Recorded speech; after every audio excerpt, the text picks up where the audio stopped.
Ọlọ́run ni mo ti wọ̀ fún yẹn o. Gbogbo nǹkan tó ń fún bàbá mi láyé kò fún bàbá mi ò tí ì yọ̀ǹda mẹ́sàn-án fún bẹ́ẹ̀ ó kọ̀ mí títí bàbá mi lọ. Ìgbò àti bọ́lá bọ́lá ní bàbá mi ojúmọ̀ ní mọ́kọ́ mọ́ dàkọ̀ mí nìkan ayédàkẹ́ sọ́n dáadáa tàbí kẹ́ sọ́n burúkú ẹ̀ sá sọ̀kan omi lọ́lọ́run fún. Bí n bá sì kú ẹ̀ lè gbà sí èmi sí. Ọlọ́run ni mo ti wọ̀ fún yẹn o. Gbogbo nǹkan tó ń fún bàbá mi láyé kò fún bàbá mi ò tí ì yọ̀ǹda mẹ́sàn-án fún mi bẹ́ẹ̀ ó kọ̀ mí títí bàbá mi lọ. Ìgbò àti bọ́lá bọ́lá ní bàbá mi ojúmọ̀ ní mọ́kọ́ mọ́ dàkọ̀ mí nìkan ayédàkẹ́ sọ́n dáadáa tàbí kẹ́ sọ́n burúkú ẹ̀ sá sọ̀kan omi lọ́lọ́run fún. Bí n bá sì kú ẹ̀ lè gbà sí èmi sí. Wọ́n ní pé ènìyàn ṣe jẹ́ ọlọ́run ọba, wọ́n ní kò ní pọ̀ sí àwọn wẹ́rẹ́wẹ́rẹ́ bàbá bá mi sí. Wọ́n ní bí ó sì àwọn ìpè kò ní pọ̀ sí wẹ́rẹ́wẹ́rẹ́ bàbá bá mi sí. Wọ́n ní kò sẹ́yìn Okay, welcome as you're settling into the program. Share the program and invite your friends. Okay, let's start with this. None of you can deny that what I'm saying is the truth. You know it's the truth. But either you won't write it, or you're too cowardly to speak it, because you want some favor here or favor there. So because you can't talk, you are muzzled. I'm not. I'm a free black man. And I didn't come here looking for a handout. And I really don't think you need one. Your problem is that you think you need a handout. Everything you need is right under your foot, but you're looking everywhere else for help instead of to yourself and what you can produce for yourself. This is Africa's dilemma. You are parading yourself before the world as international beggars when you gave civilization to the world. Your problem is not America. Your problem is not Israel. Your problem is not Britain. Your problem is your disunity and your dependence on others to do for you what you could do for yourself. So I don't have to come back here anymore to help you. The help is already here. The knowledge is already here. The land is here. The sun is here. The water is here. The minerals is here. Are here. You have some of the finest minds in the world, but they're in Europe and they're in America making money while Africa suffers. Why don't we create politically stable environment and call the children of Africa back home to help build Africa? We are your children, and we will come and help. But don't expect us to come with billions of dollars when we don't have it. We're struggling in America. But you got it all right here under your foot. And you should be ashamed not to look to yourself begging white folk to give you what you could give yourself. What I said today, which one of these countries is going to give you $20 million? America's not going to give you $20 million. You got it right here, but your disunity won't allow you to pull it. It's your fault. And you got to accept that responsibility. That is why my message is atonement, reconciliation, and responsibility. We got to stop blaming everything on somebody else and see what is our responsibility here. None of you can deny that what I'm saying is the truth. And happy Friday as we are kicking into the program. Please share it and let us enlighten and educate us from the message, from the hope, through the leader of the Yoruba Self-Determination, Professor Adebanji Akitoye. Ẹ farabalẹ̀ kẹ́ wo àkọlé ètò, and please do not mix the program together. This is not a platform that respects Nigeria. This is a platform that doesn't respect anything called Nigeria. So if you're one of those bastards that comes on this platform and you're trying to change our mind about Nigeria, I'm going to curse you. I'm going to curse your father. I'm going to curse your mother. So you are better off not to sit here. Nigeria. If you try to put a comment there, I'll read it. There's so many platforms that talk about how to fix Nigeria. Go and join those platforms. But one thing is, the Yoruba people will come out of Nigeria. It is only that we are still playing a little bit of the devil advocate. And all that. That's the reason why we're still where we are. But one thing I always appreciate is that the world itself is preparing whether Iran will attack Israel. And I love when I see those kind of news because it gives me the kind of energy that I need every day. 2 weeks ago precisely now, Israel attacked Syria. And if that all attack Syria, embassy Iran all attack. Wọ́n pa èèyàn méje or bíi mẹ́wàá, I don't know, and the building was destroyed. America ti wá sọ̀rọ̀ lánàá. Kí la America sọ? America ní Iran ti ń prepare láti attack padà. Ó wá mọ̀ tó ṣe. Wọ́n wá gbé Secretary of State Anthony Blinken ló ń porúkọ ẹ̀. Wọ́n gbé lọ sí 4 region nílẹ̀ Arab lọ́hùn just to try to dose the tension. The same 4 people tó rí, the same foreign minister Iran, òun náà rí the same 4 tí Joe Anthony Blinken náà rí. The question táwa ń béèrè ni pé, do you think that there will still be an attack by Iran, either directly or wọ́n máa ń pè nǹkan ní proxy? Àwọn tí attack nísìn, a ṣì ń defend ni. Nígbà tá a bá ti jáde, tá a bá ti attack, wọ́n máa pe gbogbo wa sórí table láti fi negotiate. But because ẹ fẹ́ attack, ẹ ń defend. Nígbà tẹ́ bá wá ń defend yẹn, wọ́n attack yín mọ́lé, ìyẹn ló ṣe ń pa púpọ̀ nù yín ní Nàìjíríà. Ọlọ́pàá máa pa yín, sójà máa pa yín, economy máa pa yín, security máa pa yín, medical máa pa yín. So many things will kill you before you are 52 years old. Tó bá wá lucky, tó bá di 52, that means pé you are one of those safe people to rescue kúrò nínú problem Nigeria. Tó bá rò pé problem Nigeria máa tán lọ́la, bóyá Tinubu máa fix it. Tinubu doesn't have the capacity to fix Nigeria.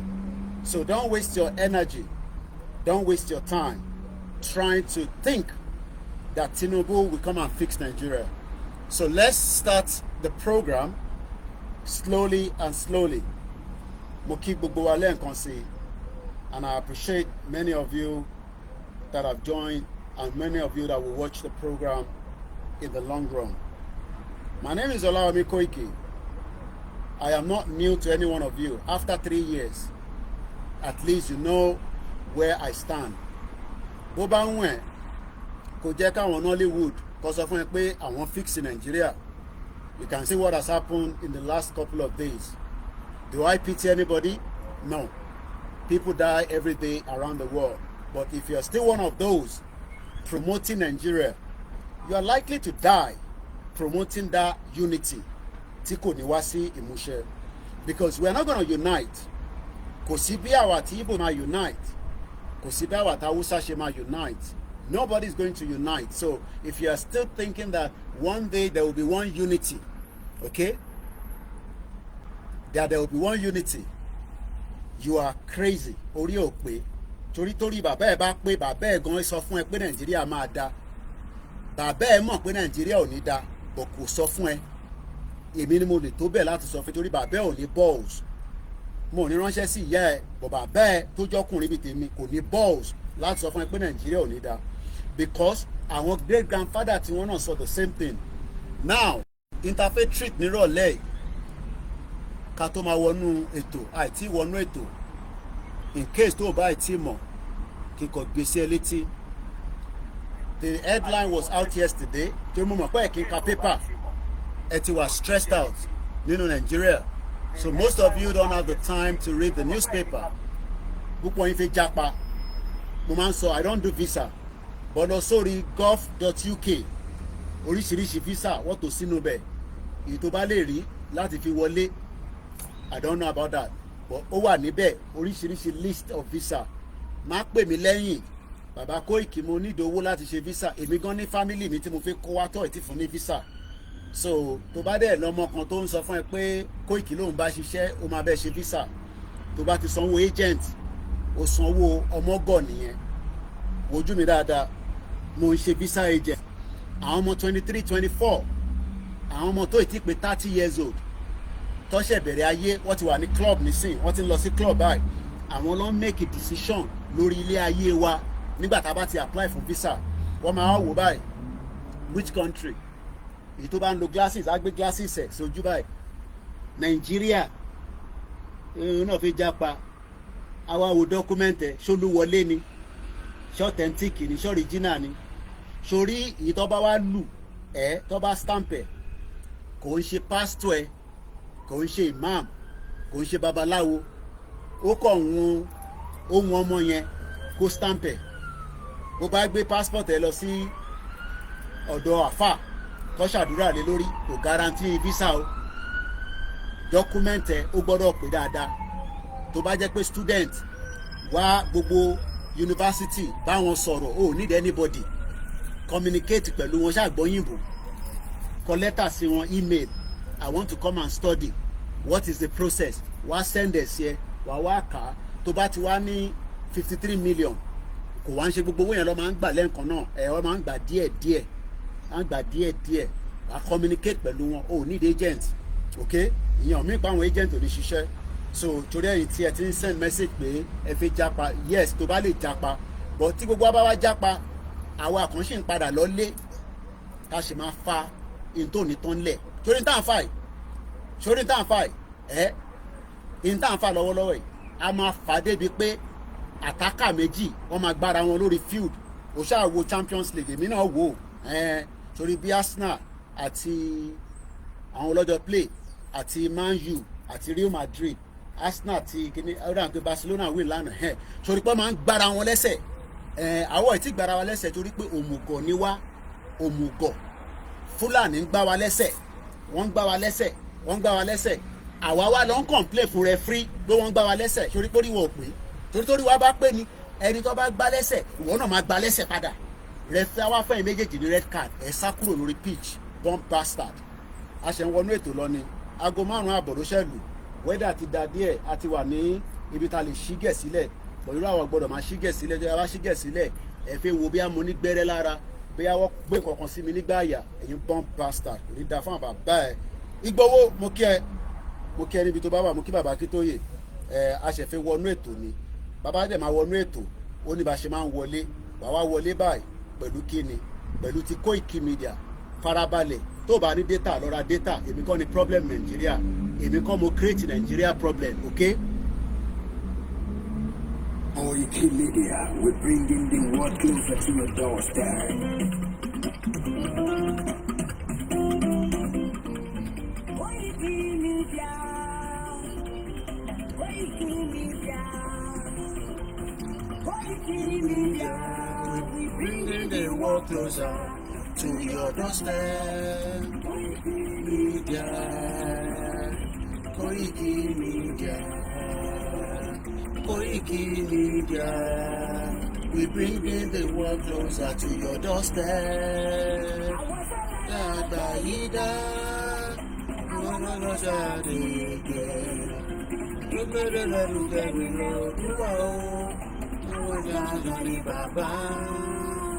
Koikimedia, Koikimedia, Koikimedia. We bringing the world closer to your doorstep. they never sabi wetin we carry for her. All the people who sabi, not to sabi. I said, They never know wetin we carry for body. Instead of body. Ìdálẹ́jà ẹyẹ ìgbìyànjú ọlọ́gàájú. Tó gbèjè lẹ́nu. àṣìṣe fún ilẹ̀ Bàbá wa. Kẹ̀síṣẹ́ fún ìlú bàbá wa. Kẹ̀sí wọ́n so pọ́pọ́ gbàdé tó dúdú wádà. Òtútù wádé ló wá lè kéré. ọmọ Ìlú wa ṣe kéré. Kẹ̀sí kéésì mẹ́tẹ́wà tó lábọ̀. Àwọn dájú bọ̀dé kẹ́ẹ̀kẹ́ ilé. Àwọn tó jẹ́ kọ̀ọ̀kan ilẹ̀ wọn. Òṣìṣẹ́ ìgbàgàdé. Adébádé adé adúláwọ̀. Àwa ní ìmọ̀lẹ̀ tí yóò tàn káàkiri. Ìrọ̀lọ́ lọ́dọ̀ọ́rù wà ní wá. Koikimedia, àwọn agbẹ́tò lárugẹ ètò tó gbójú owó tí wọ́n máa ní. ẹgbẹ́ polówó ọjà wà káyé gbogbo ayé jẹ. Ètò tó gbójú owó tí wọ́n máa ní. Lárugẹ àwọn mọ́lá àwọn onímọ̀ tó bá ìjọba forí lálẹ́ emergency máa dé. Ọ̀rọ̀ gbígbọ́ ètò tó gbójú owó tí wọ́n máa ní. Ọmọ ìjẹ̀bú alárẹ̀ ni tó ní kí máa dé dáadáa Koikimedia ẹ̀rọ tó mọ̀ sí. Ọlọ́pàá ló lọ yẹn security ó yá ẹ lọ mú wọn ẹ lọ mú àwọn ẹlẹ́wọ̀n. Ọ̀gbádùn rẹ̀ ọmọ rẹ̀ ló lọ́rẹ̀ rí ṣé nǹkan wọn sì ti gbọ́ ọ̀gẹ̀rẹ̀ mọ́lẹ̀. Ẹ̀yin lọ́wọ́ nílò máa dé. Ẹ̀yin lọ́wọ́ nílò máa wọ̀. Ìjọ máa wọ̀ gbàgbé tó gbọ́dọ̀ lọ́wọ́. Àjòjì tó bá wọ̀ bẹ́ẹ̀ á dẹ̀gbẹ́ gbọ́dọ̀. Ẹ̀yin lọ́wọ́ lọ́wọ́ òyìnbó tó dé. Ìgbà tó yìnbó dé. Owó adédú sọ̀sì o. Koikimedia ṣáwà ní bàbá. Koikimedia àwọn ní bàbá. Koikimedia àwọn ní bàbá. Adáńtọ́ àtúgbèrè gidi. àwa là ń Ìgbésò lárugẹ gẹ́gẹ́ gbọdọ̀ o.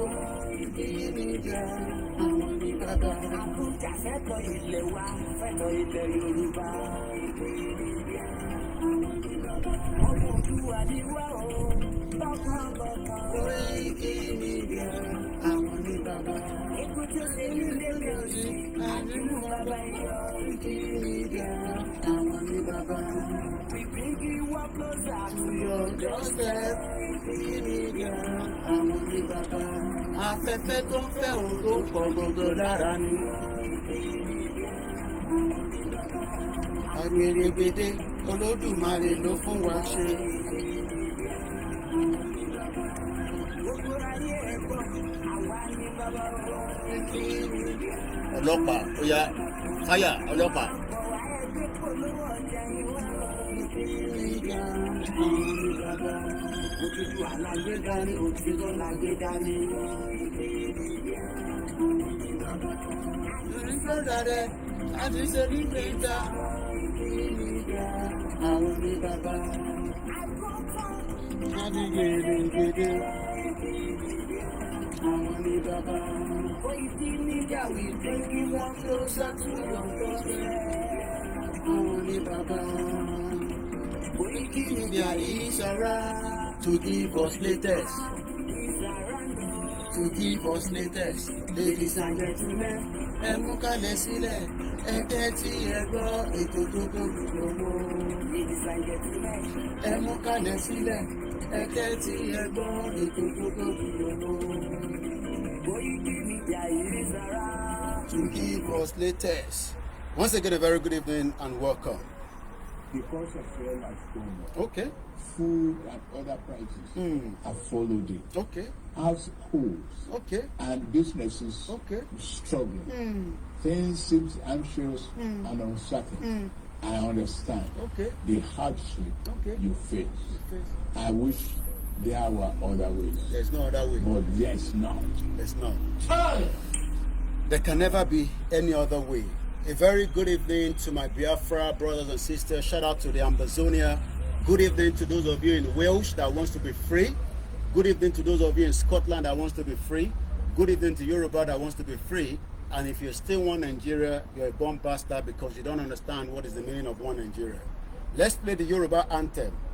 This is the anthem that we have played for 3 years until one Mexican went to Ondo State and had to translate it to the Yoruba people, and they were so excited.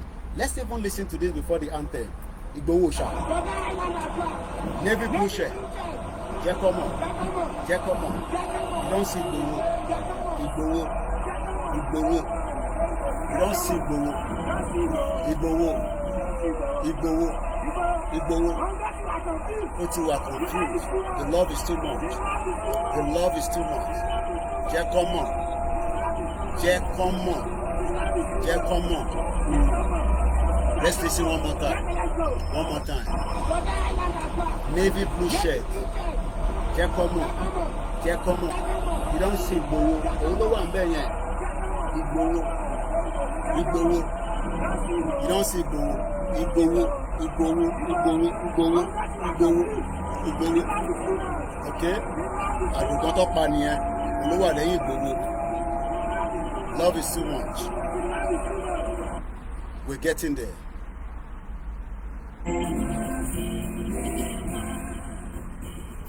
Forílẹ̀ ìbí wa, kàgbéga, kàgbéga, kàgbéga fàlérí. Ìgbàgbọ́ wa ni pé bá ti bẹ̀rù làbọ̀ mọ́. Ká ṣiṣẹ́, ká ṣiṣẹ́, ká ṣiṣẹ́, ká jọlá. Ìṣọ̀kan àtòmìnira ní kẹjẹ ká máa lépa. Tẹ̀síwájú sọ̀pọ̀ ire àtòhun tó dára. Ọmọ Oòduà dìde, bọ́ sí ipò ẹ̀tọ́ rẹ. Ìwọ ni ìmọ́lẹ̀ ògo adúláwọ̀. Àwa ni ìmọ́lẹ̀ ògo adúláwọ̀. It's coming up to 5:30. Let's go to Iran. Let's go and find out whether Iran would attack Israel.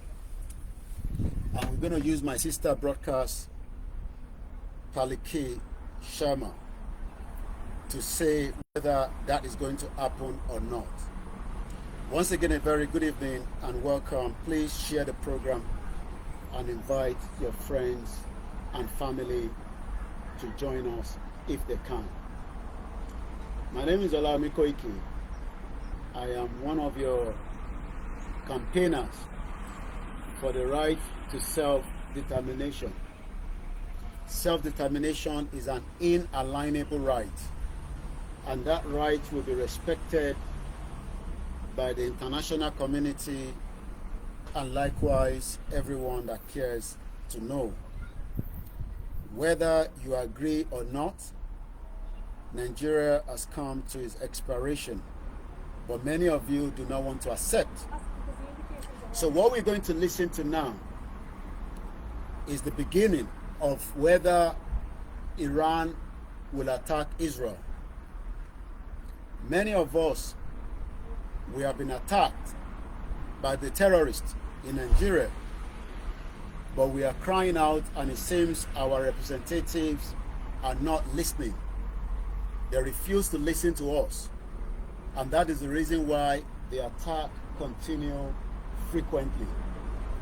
The day táwa náà bá ti gba attack padà, then it will mean that mo kí bàbá lẹ́kìtì ẹ kúrọ̀lẹ́ bàbá ẹ kú iṣẹ́ takuntakun sà. Níjọ́ táwa náà bá ti attack, níjọ́ yẹn ni àgbáyé máa dá sí. Ìjà tó fẹ́ bẹ̀rẹ̀ láti Iran àti Israel tó bá ti bẹ́ sílẹ̀, which American try láti avoid because it's going to lead to a lot of things. Ó máa destabilize a lot of things. Bó ṣe ń destabilize ayé wa nílẹ̀ Yorùbá tí a ṣe kankan sí. Níjọ́ táwa náà bá ti jọ gbá attack padà pẹ̀lú àwọn olórí burúkú tí wọ́n attack wa, then ó ṣeé ṣe kí federal government náà fẹ́ support wọn àbí kó má support. But in tí bàbá Kítóyè tó jáde nínú pépà lánàá ta fi sọ̀rọ̀ lé lórí, òun ni Britain, ìlú tí mò ń gbé ló ń pè ní Britain, okay? Britain, United Kingdom, Great Britain. Wọ́n máàjì Northern Protectorate àti Southern Protectorate ní 1914 láti fi finance ilẹ̀ Haúsá. So jẹ́ n ṣàlàyé fún ẹ ní Yorùbá tó ti bá sọ English nísìnyí ó máa ń dà wípé ìgbọ́n kan ti máa ń sọ. United Kingdom march wọ́n kó wa papọ̀ láti fi fund the North ní 1914. This is what Baba Kitoye wrote yesterday in the paper. Ìnáwó ṣàlàyé fún ẹ. But ká tó débẹ̀ yẹn, àwọn ọmọ Yorùbá yẹn Koiki kí la máa ṣe, Yorùbá nation yìí kò yé mi mọ́, kìíní kan, Bàbá Lẹ́kìtì, ẹ kàn ń pariwo ni, ẹ kàn ń sọ̀rọ̀ ni. Torí pé a sì ń gbá defend. Ṣé o mọ̀ pé defend ò fi lọ score ló ń jẹ́ bẹ́ẹ̀? Ìjọ ta bá ti rẹ́dì pa fi lọ score, wọ́n máa tákù wa, wọ́n máa gbá wa lẹ́sẹ̀, àwọn náà máa gbá wọn lẹ́sẹ̀, a máa gé èèyàn kan máa gé wa, títí ta máa lọ fi score. But n tá à ń ṣe nísìnyí ni pé à ń gbá defence. Ó dáa bá ṣe ń gbá defence yẹn, but sórí àwọn tó fẹ́ attack yín bẹ́ẹ̀ ṣe ń gbá defence yẹn wọ́n wọlé sí wa lára. Each time táwa ń try láti defend, àwọn ń wọlé sí wa lára. Bó ṣe wá wọlé sí wa lára yẹn, tó bá ti yọ méjì kúrò níbà, wá yọ mẹ́ta kúrò ńbẹ̀ yẹn, wá yọ mẹ́ta kúrò ńbẹ̀ yẹn, the whole Nigeria economy wọ́n wá crumble ẹ̀, wọ́n wá gbé pangolo, ọmọ tó ń pè ní pangolo, pangolo, wọ́n wá gbé pangolo, wọ́n gbélé Tinubu lọ́wọ́. Wọ́n gbé pangolo, wọ́n gbélé Tinubu lọ́wọ́. Tinubu wá rò pé bó ṣe gbé pangolo lé òun lọ́wọ́ yẹn, òun máa ṣe àṣeyọrí níbẹ̀. Àwọn ò ṣépè kó má ṣàṣeyọrí. Bó ṣàṣeyọrí Yorùbá máa lọ, bó ṣàṣeyọrí Yorùbá máa lọ. Torí pé Britain tó finance North, àdúrà tó ń gbà ni pé torí wọ́n máa lo lórí burúkú ọmọ Yorùbá olùṣọ́ lórí burúkú bomb bastard tó ń gbé Nàìjíríà ni o. Torí má fara wáwọn tó wà lábúrò, èmi àtàwọn tó wà lábúrò wọ́n bí bàbá wọn dá kọ́ sọ̀rọ̀ sí mi, a máa sọ̀rọ̀ síra wa padà. Bọ̀ sórí ìwọ tó wà nílé tí à ń jẹ, tó wà nínú ìṣẹ́, ọmọ tí mo jẹ ní kí tó wá bẹ̀rẹ̀ program yìí, mo dín ẹyin, àgbàlagbà gbọ́dọ̀ jẹ ẹyin méjì, ẹyin mẹ́ta. Ọmọ tó ń pè ní avocado, mo wá slice ẹ̀, mo wá gbé bread lé, mo wá mú orange juice yẹn, mo fi apple lé lórí, mo fi top ẹ̀, mo shake ẹ̀ kí lè bá ní energy dáadáa láti bá yín sọ̀rọ̀. Torí ìwọ wà Nàìjíríà, ìyà ń jẹ ìyà tó jẹ bàbá ẹ, tó jẹ ìyá ẹ, tó jẹ bàbá ẹ, ìyà yẹn lèmi fẹ́ gbọ̀n kúrò lára ẹ̀. So wá rí Britain ò gbàdúrà pé kò gbọ́, nítorí pé Fúlàní tí bàbá Kítóyè bá jà àtàwa àti gbogbo wa ó yẹ nísìn, olórí burúkú ààrẹ ògùn Fúlàní ti mú wọ, kò lè mú àwa mọ́. Ọmọ wáyé tí kò ṣe lè mú wa, nítorí pé èmi àti òyìnbó gidi ni mò ń bá gbé, wọ́n máa ń yàgbẹ́. bẹ́ẹ̀ mi náà ṣe máa ń yàgbẹ́ tọ́lẹ̀tì wọn bẹ̀ bí ṣe máa ń yàgbẹ́ ìgbẹ́ tèmi lè le ó depend tó bá mú mi tó pọ̀ á ṣàn díẹ̀ àwọn náà máa ń yàgbẹ́ ṣòwárí òyìnbó lóríṣiríṣi ìwọ ò lè dá wọn mọ̀ ò lè dá wọn mọ̀ ṣòro àwọn òyìnbó tó ń wá sí nàìjíríà wọ́n póríṣiríṣi Lebanese wà nù wọn òyìnbó gidi àwọn ò ń gbé láàrin inú bí tẹ̀yìn ń gbé tẹ̀ ń pè nínú ilé torí ilé smelly lẹ̀ ń gbé àwọn ló ń gbé ní eyebrow area olórí burúkú òyìnbó gidi òyìnbó tó kò nílẹ̀ òun kọ́ ló nílẹ̀ àwọn bàbá bẹ́ẹ̀ ló dá wàhálà sílẹ̀ tó bá wá dé wá kọ́ ọlọ́pàá fún wọn wá kó sójà fún wọn wá kó gúgúrú defence fún wọn àwọn máa ń ṣe tààrin yáyáyáyá tó wá rí kúrúkẹ tí wọ́n wà yẹn àtọ̀kadà wọ́n wá fi àmì àwa bomb blaster àmì àwa mú bẹ́lẹ̀tì ó lọ sí kẹ́kẹ́kẹ́rẹ́ tó fi ró orí bá ń gbé òyìnbó bọ̀ wọ́n bí òyìnbó kan dá nílùú yìí kó máa kọjá kájọ kọjá kó ní kí n kúrò lọ́nà wọ́n bíbà bẹ́ẹ̀ dá kí ni mo sọ wọ́n bíbà bẹ́ẹ̀ dá ni mo sọ nítorí pé kí ni àjọ nílùú yìí nísìnyí bọ̀ ní nàìjíríà ìlú tó ń sọ ó nílùú kankan mọ́ ìlú yẹn la fẹ́ gbà padà sójà wa mú bẹ́líìtì wọ́n wá nà ẹ́ kúrò lójú títì torí pé òyìnbó yẹn ó special jù wọ́n lọ èmi wá fẹ́ ṣe pé kí òyìnbó yẹn kó má ba special jù wọ́n lọ òun lè rí tàǹsá nísìn torí pé olórí burúkú púpọ̀ ní ìtẹ̀wá nàìjíríà kò ń ṣèyìn tẹ́tí gbọ́ sí yorùbá nation tẹ́tí accept ṣe ráhùn tó accept olórí burúkú ni wọ́n ìyá òyìnbó tó fi wá jẹ for a very long time òun làwọn fẹ́ bọ̀ kúrò lára wọn nítorí pé jẹ́ nǹkan kan sọ fún ẹ torí Archbishop of Canterbury ti Church of England ó ṣiṣẹ́ ní Shell mo ti sọ fún yín rí ṣé wàá mọ Church of England yẹn Church of England wọ́n wà lára àwọn tó ṣe òwò ẹrú ọmọ tó ń pè lówó ẹrú ó lè mọ̀ lọ bá bàbá bẹ́ẹ̀ tó bá ṣì wà láyé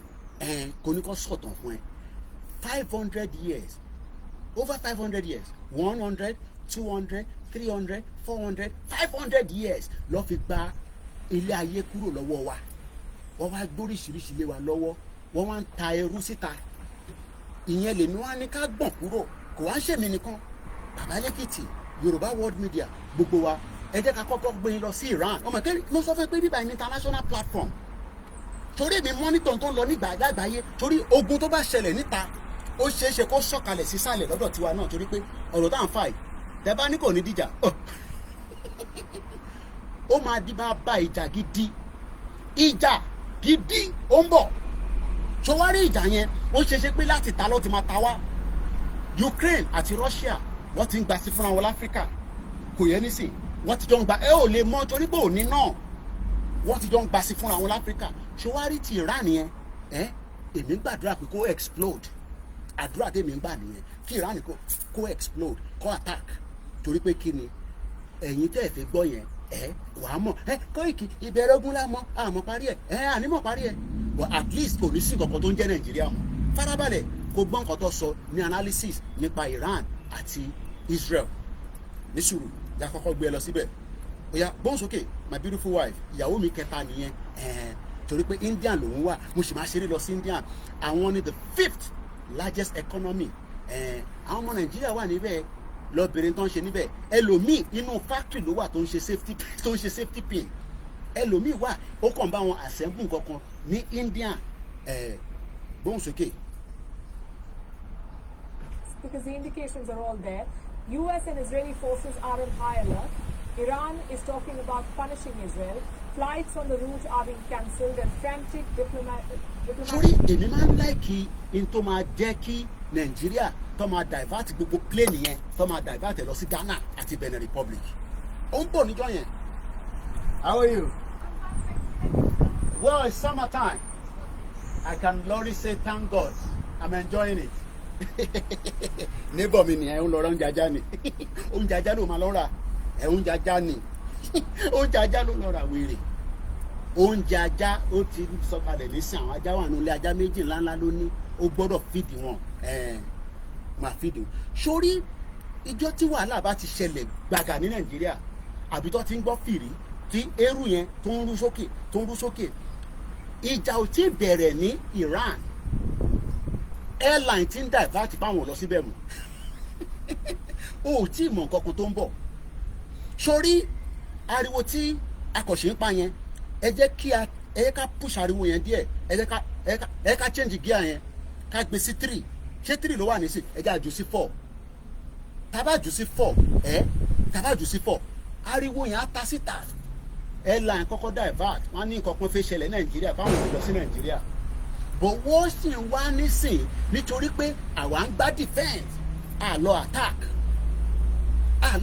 sórí ìjọ́ tá a bá ti lọ attack padà yẹn ìjọ́ tá a bá ti lọ attack can be anything okay and now come and tell me Koiki kí ló máa ṣẹlẹ̀ tábà la ṣe máa attack orí òpè ṣé èmi ni màá tún ṣà èmi máa fún yín ní strategy bẹ́ẹ̀ ṣe máa attack lọ wo movie by now ó yẹ ká ti ní oríṣiríṣi ẹ̀yin ọmọ kéékèèké oríṣiríṣi tẹ́lẹ̀ wọ́n máa ṣe ẹ̀fẹ́ ká máa fi gbogbo ẹ̀ sọ̀rọ̀ lórí social media 3 years a fi pariwo yẹn ìyẹn ò sí mọ́ nísìn ṣòwárí Israel àti Iran ṣọmọ tó ń bọ̀ airline ogbọ́n nǹkan tó bèbí yẹn sọ màá rí wáìnì ò ní gbọ́ ó ní the airline are already cancelling flight into Iran because wọ́n ò fẹ́ jẹ́ kí missile kó lọ kọlù wọ́n jẹ́ ń gbọ́ bẹ́ẹ̀ padà fún ẹ ní sùúrù gbóhùn sókè lẹ́ẹ̀kan sí ẹ̀dá rẹ̀ wáìnì díẹ̀ padà lẹ́ẹ̀kan sí díẹ̀ kékeré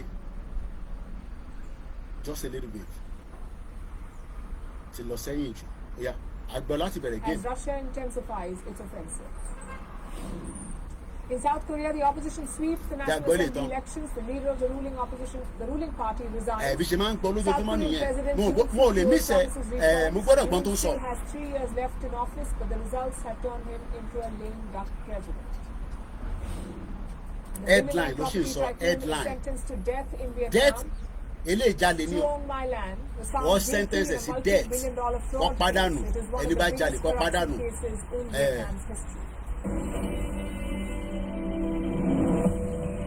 Oya ọmọ sọ̀rọ̀ ní sí farabalẹ̀ o. Is West Asia preparing for another war, a more devastating one? I ask because the indications are all there. US and Israeli forces are on high alert. Iran is talking about punishing Israel. Flights on the route are being cancelled and frantic diplomatic activity is underway. All the classic signs that something big is about to happen. Something big. The question is what? Nísùrù my sweetheart nísùrù máa ń lọ púpọ̀ mo gbọ́dọ̀ break torí pé etí àwọn tó wà nílé òní gbọ́ èmi gbọ́dọ̀ ṣàlàyé fún yín torí Yorùbá nation ṣe rí gbogbo diplomacy tá a ṣe ń lọ yẹn is a good thing because a gbọ́dọ̀ negotiate a gbọ́dọ̀ ṣe diplomacy but ìjọ tí gbogbo ẹ̀ bá ti di pé ariwo yẹn ta sókè bó ṣe ń ta bọ̀ tẹ́lẹ̀ yẹn kó tó di pé Dúpẹ́ Onítìrí dé tó slow it down táriwo yẹn bá ti padà sókè nísìn airline wọ́n máa sọ pé ṣó possible pé káwọn lọ Nàìjíríà táwọn Yorùbá bá wá sọ pé àfẹ́ kankan pé náà àfẹ́ torí táwọn Biafra Simon Ekpa ní December 2nd ó máa happen ó lè máa ní àwọn máa ó ti pẹ́ náà wèrè wọn ní ràbọ̀n ṣé igi ló máa lọ fi jà ni àwọn Simon Ekpa owó ìbọn ló ń dá lọ́nrà nísìnyí yẹn ń ṣe big deal wọ́n ń dáwọ́ ìbọn gidi tán ìbọn lọ́nrà Simon Ekpa náà wọ́n ní ìbọn gidi ìbọn ńláńlá láti fi jà so wọ́n gbọ́dọ̀ ní enough space láti fi accumulate as much láti fi jà dàgbọ́n nǹkan tó ń sọ lọ tàbá gbẹ́lẹ̀ tán àwa wọnú ètò gangan tí bàbá Akíntóyè sọ lánàá mo kí gbogbo ẹni tẹ́ wà lórí ìjókòó ẹ má bínú báyìí lè máa dárúkọ kò sí táìmù ẹ ní ìrọ̀lẹ́ yìí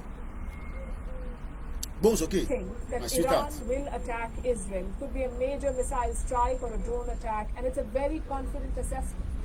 One official said it's a question of when, not if. But why is Iran escalating? Because of what happened last week.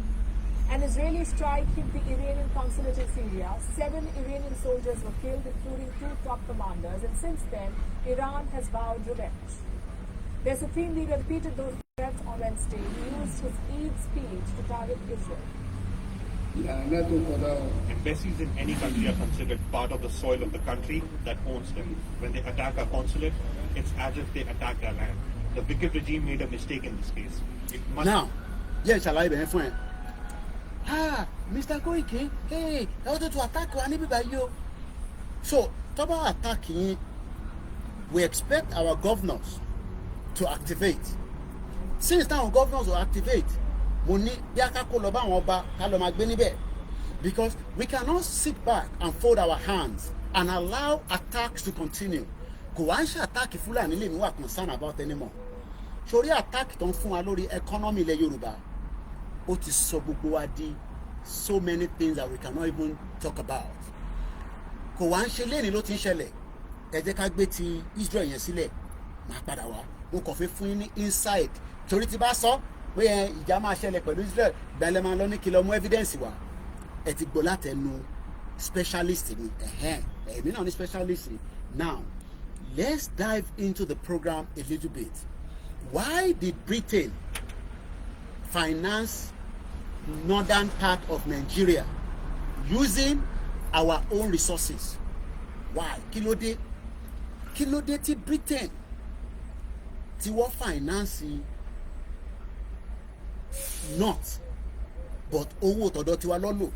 Ṣé o mọ̀ pé that is still the same thing tó ń ṣẹlẹ̀ lẹ́nìí? When we look at the northern part of Nigeria, mo rí pé àwọn northern àti sọ fún Tinubu pé àwọn ò ní vote fún ní 2027, bọ́ vote fún àwọn ọmọ Yorùbá máa vote fún, àbẹ́ ní vote fún, ṣé ẹ ní vote fún? Ẹ máa vote fún, ẹ máa vote now. Nígbà tá à ń pariwo ká má lọ dìbò, àwọn kan ní tá a bá dìbò ṣé Peter Obi ò ní wọlé, àti Peter Obi àti Atiku olè kan náà kan ní gbogbo wọn. Àdéhùn ọdún ṣe a ní ká má dìbò, it's not the time for voting. Wọ́n ní náà Koiki tá a bá ti dìbò a máa lose the slot wa. Now gbogbo yín ti wá lọ dìbò nísìn. What has been the gain láti bàtẹ́ ti lọ dìbò nísìn? Kí ni gain yín? Nothing. Rather, you have become even much more in danger, because since Tinubu ti débẹ̀, we thought that many lives would be saved. We only now realize that many lives are being killed. Over 700 Nigerians are dying on a monthly basis. Over 700. So ó ti show pé Tinubu is not capable economy wise. Koiki ó ṣe débẹ̀ ni o. Next month Tinubu will be 1 year. Koiki ó ṣe débẹ̀ ni o. Bó ṣe sọ títí tí olórí burúkú Buhari tó ṣiṣẹ́ ọdún mẹ́jọ.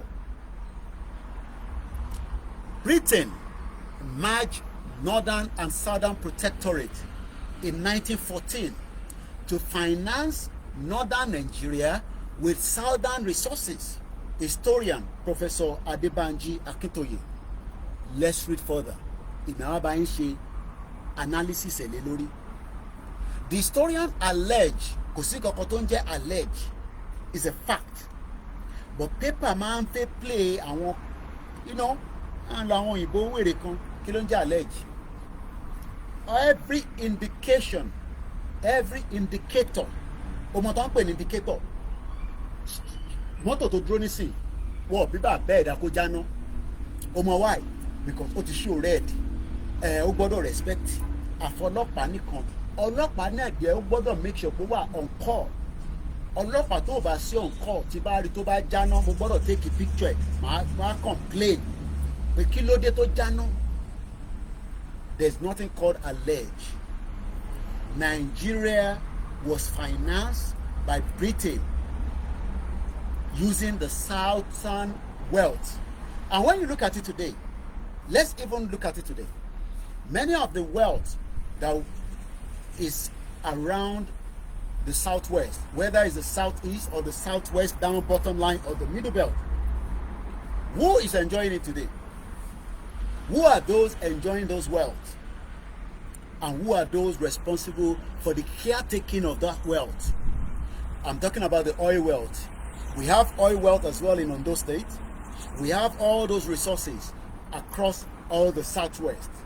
But the problem is that ní ìgbà tí àwọn òyìnbó ti gbé pẹ̀lú wa for a very long time, wọ́n ti rí ibi tí gbogbo wealth yẹn wà. And this Northern Protectorate tó ń pè ní ilẹ̀ Hausa was losing money. And they decided that we will fund it. But how are they going to fund it? By making money from our own wealth and giving it out. Let's read further. The historian alleged that the amalgamation was not done for the benefit of the people of Nigeria. I'm asking Nigerians, what has been the benefit of the amalgamation?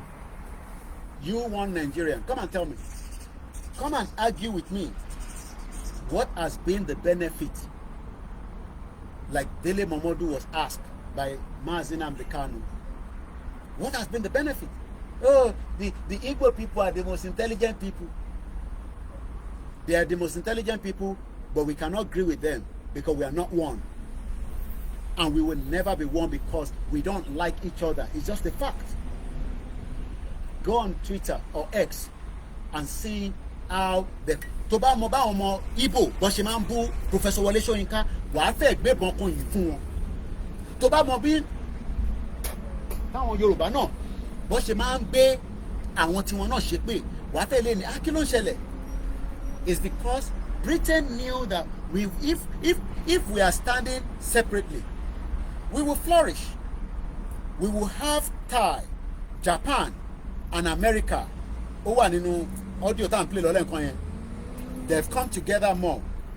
The Prime Minister of Japan paid a visit, state visit, and when I say state visit, is one of the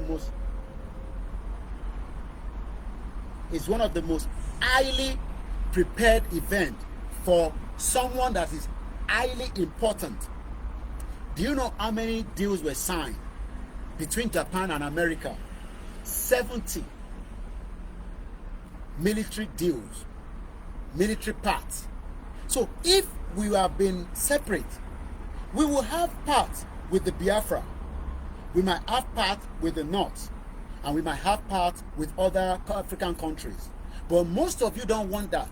Rather, you want us to remain in Nigeria as one Nigeria with Igbo and Hausa, Yoruba, and the rest of the 250 ethnic groups. So how are we going to have parts? And I'm not talking about spare parts. I'm talking about military parts where we can have, training. Maybe the Biafra will train us to go to moon. They will train us to go to east, or we will train them for something. We will do trade by barter. That would mean that there will be a lot of every one of us, Tamama Sari, to make sure that we want to beat each other. And I'm not talking about fighting, in terms of innovation, in terms of policies. Why do you think everybody wants to come to UK? Why? And all these your bastard brothers and sisters that keep telling you don't come to UK, they are crazy. Tell them to relocate back to Nigeria before telling you not to come. If you can make it down here, come here. We all own this country together. But the only thing is, I can't tell you that I do visa. But if you get to this country, okay, and Toba Sope Ulomo, I will just give you 1 or 2 advice. And if you can go with that advice, that's fine.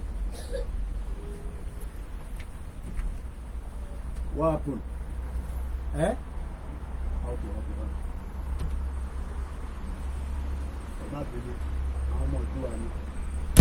So, as I'm saying, but one thing many of you is that you want us to remain in Nigeria, and we have all these governors, and we have the center in FCT, and I can see that they never finish Lagos-Ibadan Expressway.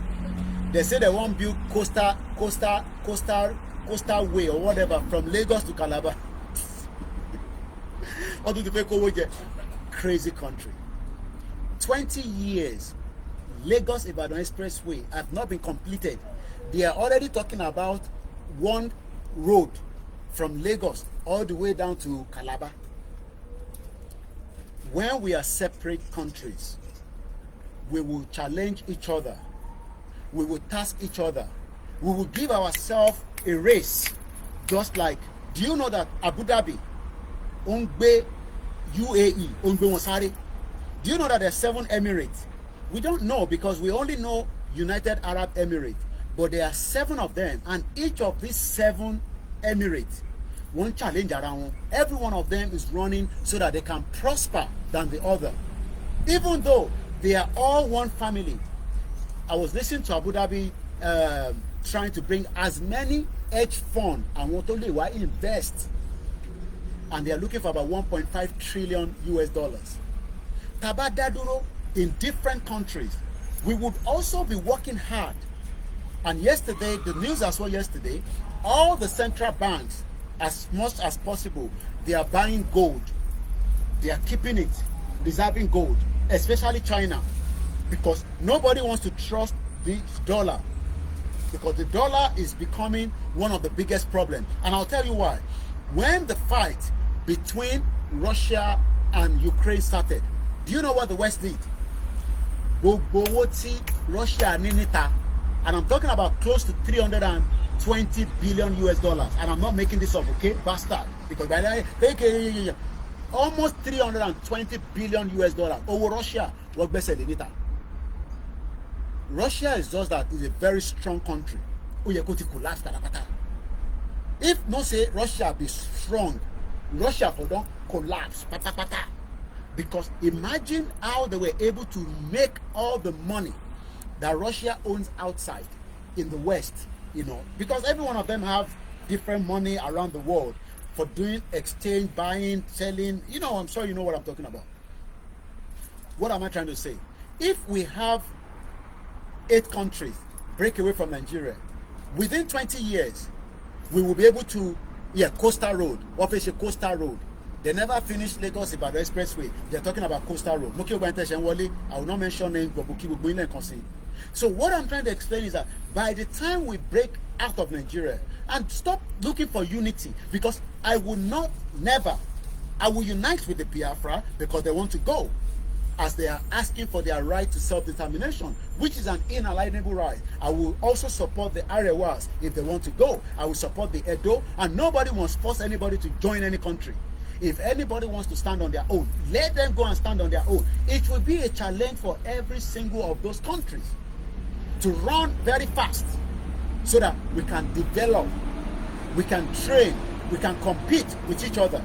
Why do you think that every one of us wants to live here? It's because the system was built to work for the citizen, but it's not built to work for the immigrants, because the immigrant has become a problem for them. Lọ́jọ́ iwájú náà, bílẹ̀ Yorùbá náà ṣe máa rí nìyẹn, there will be a lot of migrants that will come down and work. By that time, the indigenous people, we will own the bigger share in the system. And I'm not talking about the one way that they give you bomo and you go use a akagungu chopper. I'm talking about proper, nice food. Because by that time, you are the real indigenous owner of the land. You will have the first share before any foreigner. And that's exactly what happened. We will have laws that will work for us. We will have a system that works for us. But coming back to what Baba Akintoye said, did Britain finance the northern part of Nigeria using the wealth from the others? Yes, because evidence already stated it clearly. Britain knew what they were doing, but you stupid Nigerians do not know what you are doing.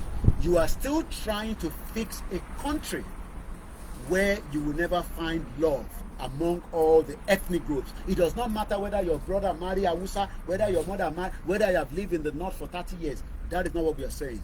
The indigenous people must take control back of their resources. Let's continue. A prominent Nigerian historian, Professor Adebanji Akintoye, the Oracle, I also call him the leader of the Yoruba self-determination movement, the only leader. He is not the leader of all the Yoruba, okay? There's Baba Adebanjo, is 95. There's Baba Fashionoti. Those ones are the leaders. But on the self-determination, the true leader that understands the pain of the Yoruba people, the true leader that can feel and understand that nothing like restructure can work. Because if you restructure Nigeria, you are still saying that the Fulanis, they still have right in our land. The Igbos, they have right. No. This country also have rules. If you do certain things, they will kick you out. They will revoke that British passport.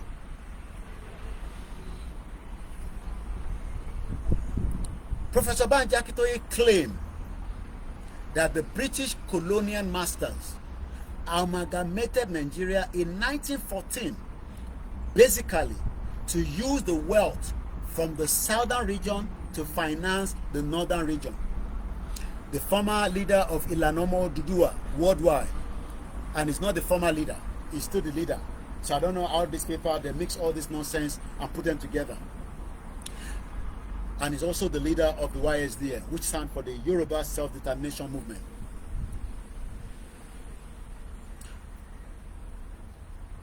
The leader, I'll just say the leader, not the former, the leader of the Ilanomo Dudua and the umbrella apex of the Yoruba Self-Determination struggle, made this known on Wednesday during the global conference that was organized by the Yoruba Nation Youth, which happened yesterday. A program here. I hope you haven't missed it. If you missed it, go and watch it again on the Yoruba World Media.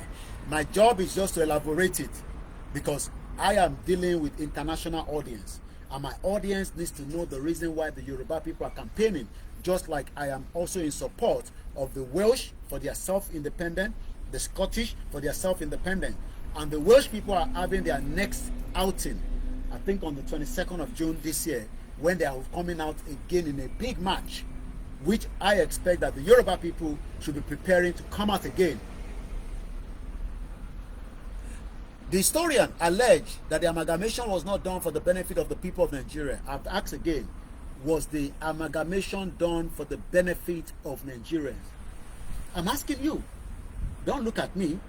FX in the comment section. Was the amalgamation done in the interest of the indigenous people? I will say no, and definitely no. But those of you that is looking for peace, there will be more problem until the dissolution of Nigeria, and it's going to happen in our lifetime. Whether it happens tomorrow, next year, 2 years, 3 years, whether after Tinubu leave, that's when we want to go, whether before Tinubu go, it is all depends on each one of us, because not everybody. I have so many crazy of them that are Yorubas that are still saying, hey, we're gonna go and bring Peter Obi. So even if Peter Obi comes after 8 years, is he going? I know what you are doing. So you want to go and bring Peter Obi, so you become the lifetime president. So he will change the law and put himself there permanently. It cannot work, okay? Even Tinubu will only serve 4 years because the Northerners have thrown mud in his clothes. Say, this is you Yoruba people, you they deceive us. Just like some of the Igbos, they always come and say, are you still in Yoruba nation? Now they deceive us. They are bomb bastards. Because as far as I'm concerned, they are not our problem. Let them deal with their problem. We deal with our own problem. Everybody has their problem to deal with in Nigeria, but our problem is not the Igbos. Our problem is with Britain that created that fraudulent amalgamation. But many of you do not want to accept that. You want to go and be fighting Igbo people, but you don't want to blame Britain that merged us together.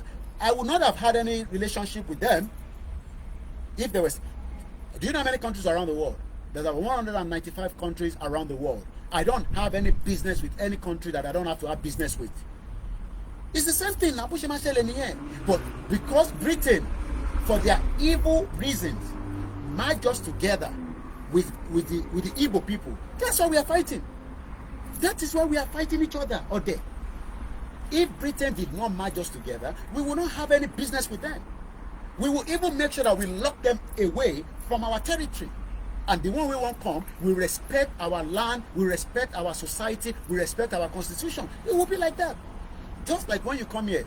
And most of you, I keep telling you, when you come to this country, it's not like Nigeria, okay? I live here, I prefer to live here because I have accepted everything where they throw at me, I accept it. Even the one where I don't like, they not bomb me well, make a come and come, they say, no. It's because I have accepted to live here. Even my fingerprint, they're with them. So it's because I want to live here. If the time when they won't take my fingerprint, no. You know, I don't take my fingerprint. When you want to take my fingerprint, they go say, okay, Mr. Koiki, since we cannot take your fingerprint, will you go back to Nigeria? And I say, no, I'm not going back to Nigeria. And I'm talking about some 15 years ago. Okay? When I started my immigration case. So some of you, where just the JJC, they come in this country, I don't like gay people. I see a lot of you in Nigeria, no problem. Okay? You live in Nigeria, you can say that. But when you live here, you will respect the gay. You will respect the LGBTQ. You respect every religion. You will be tolerant with every religion. And that is why I have always said to you, I am not fighting because of religion. No, I am not fighting because of religion. I am fighting because of our freedom. Because the moment Timobati Sokwe Monja nitori ẹ̀sìn, Britain has the right to come and question me. They say, Mr. Koiki, we thought you are a learned man. How can you go on the show and say that you don't like, you don't like these people? You understand? Okay? I can say I don't like Fulani people, and we have a reason for that. Because they are one of the massacre of the Yoruba people. But when it comes to you saying, the religion, where they give us, and that's why I always caution most of you that come on my platform. because I am not a blogger. This platform is a full registered in UK. So when you come here and you start saying, ìṣẹ̀ṣe làgbà, kò sẹ́ni tó mọ̀ kó ṣẹ̀ṣẹ̀ làgbà, okay, please. Kò sẹ́ni tó mọ̀ kó ṣẹ̀ṣẹ̀ làgbà. I live in a tolerant society where I accept and I believe that if that is what they want to do, let them be. Because as many of you now, won't die because of Bobrisky. I am not the spokesman for Bobrisky. But if you were in this country, there are certain things that you would not be able to do. And we have seen more criminals that EFCC, like Showore, my brother said, that meant to have gone after. But they refuse to go after them, but they are going after the head. You know what I mean by that? So when you live in this country, when you arrive in this country, throw away all that your nonsense mentality at the airport. Because if not, you will end up in the prison. Look at the couples. I was watching their video. Husband and wife came to this country as married woman and husband, where they don't bump for each other. They could not tolerate each other. They do not have the... You see when I wash my plate in the kitchen, you see when I wash those plates, it's not because of anything. It's because I love doing it. Because I want my home to be peace. And I want my home... Look, my children, even as a day house, I go wash the plate for them. I go wash the plate. But when you come to this country, from that Nigeria, and you say to your wife, go and wash out the plate in the kitchen, one day, fight will happen between the two of you. So many of you would have to live in this country. You would have to live in this country as much as possible to understand the system. That system of mentality with then people out in Nigeria, you would throw it away. Okay? Last week, my wife was saying to me, let me consider my neighbor. Money, it was only matter. Just drop the voice down a little bit. She's not saying I shouldn't do my program, but we are just being considered. As I wanted to start the program, he shut the door of his window. He cannot say to me I shouldn't talk because it is still 6:15. But by the time time come, I cannot make a lot of noise. And that is why when I do program downstairs, I have to control the voice, just for you to know. Now, I'm asking again, what has been the benefit of the 1914 amalgamation? It does not bring any benefit. Rather, hey, Koiki, you like the Igbo people. You like the Igbo people. And Gurosi destroyed. And Gurosi would not have been able to destroy any jack shit if there was no 1914 amalgamation. Tiko Basi 1914 fraudulent amalgamation. We will not have any business. Belawusa, we will not have any business with the Igbos. We will not have any business with anybody. But we will have business.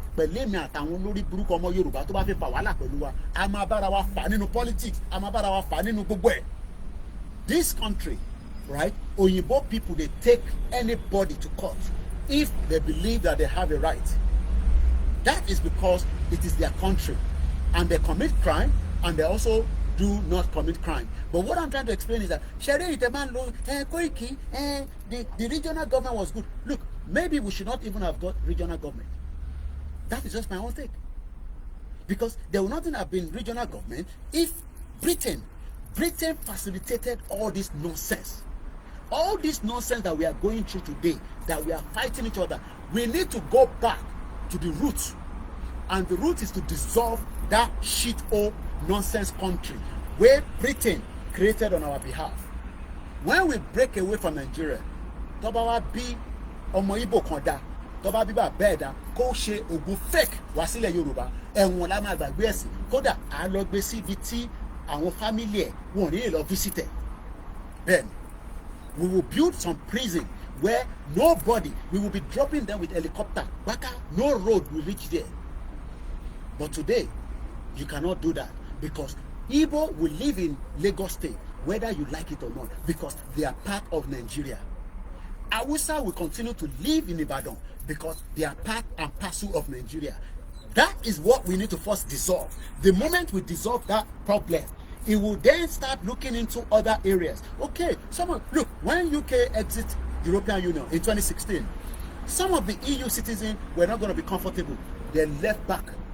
The ones that were going to stay, UK agreed with certain laws and rules of regulation to accept what the European country want them to do to make sure that they look after their citizens that will continue to live here and work here. So when we dissolve Nigeria, we will not tell any Igbo people to go away. No, we're not going to tell them. By telling them that, that means we have disrespected the international law. That means we are no longer having that human Omoluabi Yoruba. What we will do, we will first draft laws. That law will be agreed by Lugbogboma Yoruba, not the fraudulent 1999 constitution that you expect Bola Tinubu to work with. Bola Tinubu, your president, can never fix Nigeria with that Olosholori Buruku 1999 constitution. But you bastard Yoruba people, yeah, I call you bastard. You are waiting for Tinubu to fix Nigeria with that fraudulent 1999 constitution. The moment we dissolve Nigeria, Toba Igbo, let them do constitution to say that Yoruba people will not buy land in on their territory. We will also draft the constitution. The constitution will favor Yoruba people to start with. It would then make sure that it is stiff on immigration, because the reason why some of us have stayed longer in this country is due to the immigration. Our immigration will be very, very stiff because we are building a new society where many people will want to come and live. Just like you and your uncle, you and your brother, you are running to Japan, you are running to even Libya, you are going to anywhere to look for greener pasture. We will build a system that everybody will want to come and live with us. And the same thing I know Biafra will do. They will build a system, not the one where it Opus Odima and all these their 419, Okoro Cholori Buruku, and every single of their governors, their bastard, that have made life difficult for their people. They will build a new system. But many of you don't want that. You want us to continue to, it's like the problem is here, the foundation. Koiki, why do I need to look at it? Let's cut there. Take everything out and start afresh. That is why some of you are scared today. You are scared because you are thinking that the future will no longer be bright. Already the future is blink. You will not survive 52 years old in Nigeria. I am not here to bring anybody down. I won't call name, but you know what I'm talking about. The young man that just died, just less than 24 or 48 hours ago now, do you know that he's not up to 40 years old? Oh my God. Hey. You see, when I sit here and I talk, some of you say, hey, that guy, come back to Nigeria, so that when I come to Nigeria, so that I can get kidnapped. I don't have to come to Nigeria. Britain created Nigeria from here. I am here to dissolve Nigeria from here as well. Are you not understanding that? What is it that you don't understand? When they were writing everything about Nigeria, do you know that the constitution, the first constitution that Nigeria was using, was drafted from here? So why are you telling some of us, come back home, come and lead us at home? Go and call your father to lead you. When we are talking, it's because Britain knows that some of us today are ready to enlighten you, but you are not ready to be enlightened because you are a born bastard. And when you are a born bastard, that means you are not a true indigenous Yoruba people. Because if you are a true indigenous Yoruba, the moment I am telling you that our life has been bondage, and we should take that bondage out and have a free life, you are still telling me you want to fix Nigeria. Did your father fix Nigeria? Did your grandmother fix Nigeria? Britain never wanted anything called fixing of Nigeria. That is the reason why they formulated this fraudulent amalgamation. And if any of your pastor, any of your imam, any of your babala will come out and say that God created Nigeria, because God never created Nigeria. It was a man-made. And when something is man-made, we must kill it. We must take it down, and that means there will be fight. Let's continue. He said, those ruling Northern Protectorate then had a serious problem of finance. The North only knows how to spend money. We all know them. They are very lazy. They destroy. How can somebody say for 30-something years or 20 years, they were creating a machine? I thought he wanted to talk about some innovation, some innovative. We just created this machine. This machine, the job it does we've been doing it for, I don't know how many years. I don't want to make it up, but I'm sure some of you remember that Olushi, that director that came and talked to the senator. And everybody was expecting him to give us some good news. Maybe they don't send something, go space. Maybe the Northerner don't do something where they monitor when the moon, you know. As many of you bastard, I told you that Sultan of Sokoto is the one controlling Nigeria. That is why, idiot Yoruba people, why should you be waiting for Sultan of Sokoto to tell you when to go and pray? Why? You don't need Sultan of Sokoto to say, Iditideola, I don't follow Sultan of Sokoto anymore. Since I understand Yoruba nation now, why should I wait? And I've told my family, if you are meant to pray on Tuesday, pray on Tuesday. Even a scholar in Sokoto did not wait for Sultan of Sokoto, because why should you wait for it? Let's come back now. So some of you today, right, you understand importance, but you are like, so is this one that will come and be telling me where I do thesis, I do my masters for London School of Economics, Olushi.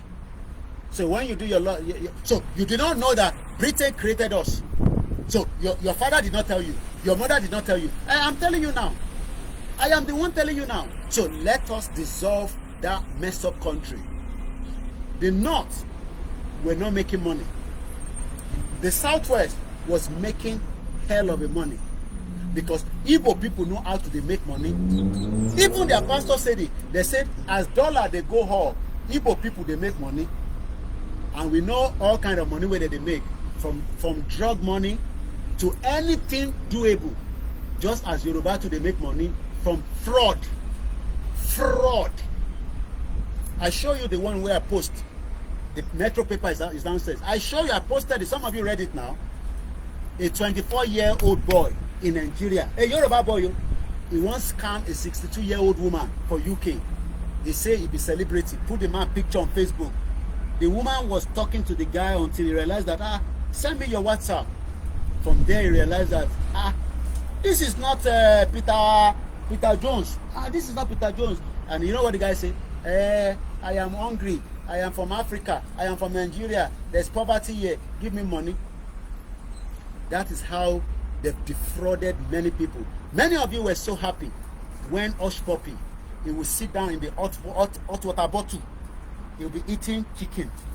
His head is like this. Not knowing that he's one of the biggest fraudster of our time. Many of you were his mentor, your friend. You were going on his DM. Some of us were saying, this guy is a criminal. Koiki, shut up. Shut up. How do you know he's a criminal? How do you know Sheyi Tinubu is a criminal? He's a big boy. He's a big boy. His father is the president. Oloshi. How Imbolo Tiri $11 million to Feralisi London? You're a bastard. Some of you will die if you continue to live in that denial. Let's continue. Everybody knows that the northern part of Nigeria, we're not making money. Until today, I was talking about innovation. Before I forget, the guy came out and said, we have done a machine. Which kind of machine, sir? The machine where they do kilichi. Kilichi. Yeah, we were doing the prototype. We did it for 20 years. The machine is now ready. Go and ask the same guy now, where is even the machine? Let's even agree that, okay, Kilichi, okay, it's a market. Maybe we can sell it to European, we can sell it to UK, some of us will buy it. But ask them now, where is it? So what the Northerner did for a very long time when they were in power, before Tinubu came in, they destroyed all the parastatal. They now use the Olori Buruku Yoruba people where they there. Yes, Olori.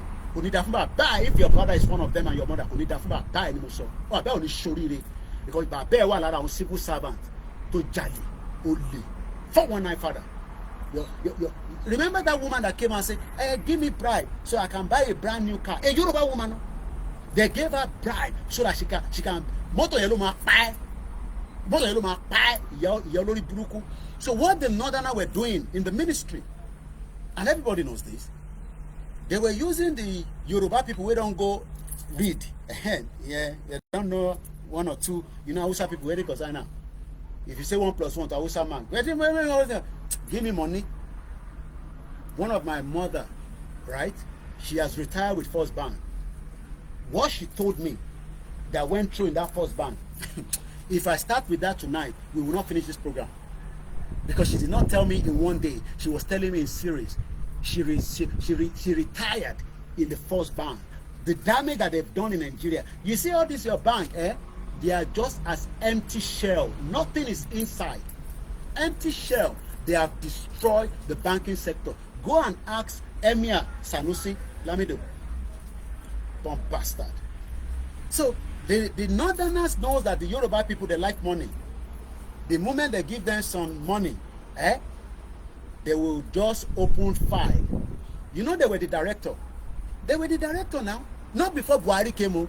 Even when Jonathan was there, they were the director. It's only now that Tinubu is saying, no. Remove that one. Put a Yoruba there as well.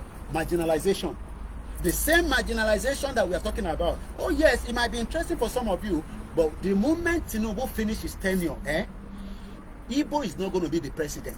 If they like, make them go do juju. If they like, make them go church. If Peter will be like, make it do more donation for North. The North will not vote the Igbos. They don't trust them. You know why? Because of the history where Britain created.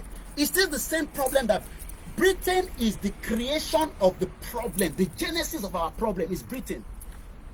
The genesis of that problem is Britain. The hatred between even Hausas and Igbos is Britain. Because if everybody was on their separate ways, Igbo did their own, Hausa did their own, Edo did their own, everybody did their own, in their own lane, maintaining what they have, building on it, maybe, okay, borrow us money there.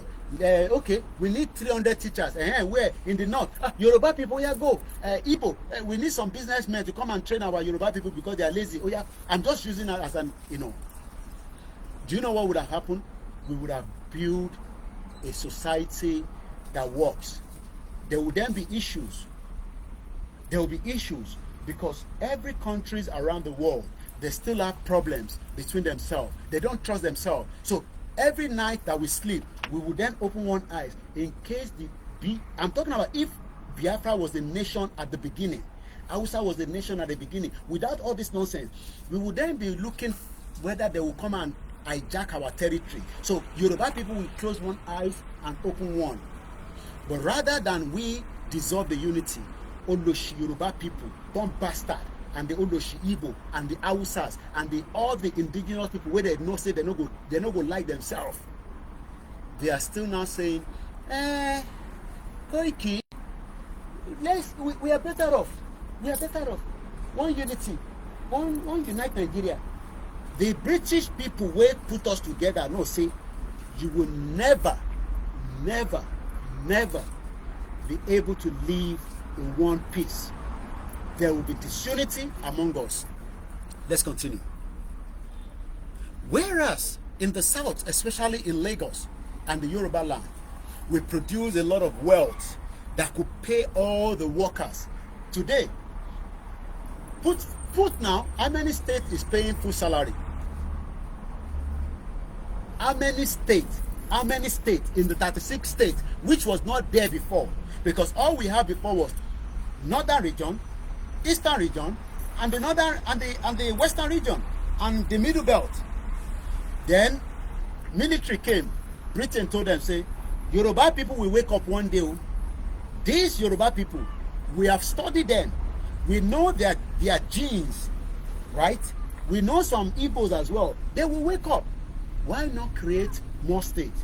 Break the eastern, break the western, break the northern, and it's not created. And even stupid Yoruba people. Hey, Koiki, maybe we should get more states. Why do we need more states?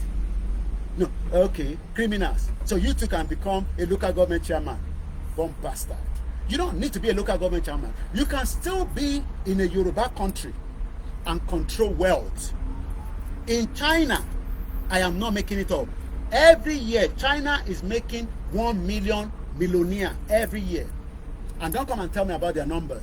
It's because they are all speaking the same language. Why is China not celebrating New Year with the rest of the world? They have their own New Year Day. They have their own system of government. This is what we are saying. If we continue in Nigeria, you will sink like Titanic with Nigeria. And I pray you do, because we saw what happened. And don't come and tell me, hey, Koiki, they don't talk about the dead anyhow. You're a crazy person. When that dead was alive, I'm sure he must have been hearing Biafra people talking. I know the Biafra might be sympathizing with him. I'm not sympathizing with anybody, because we have all been shouted. These individuals, they have the connection.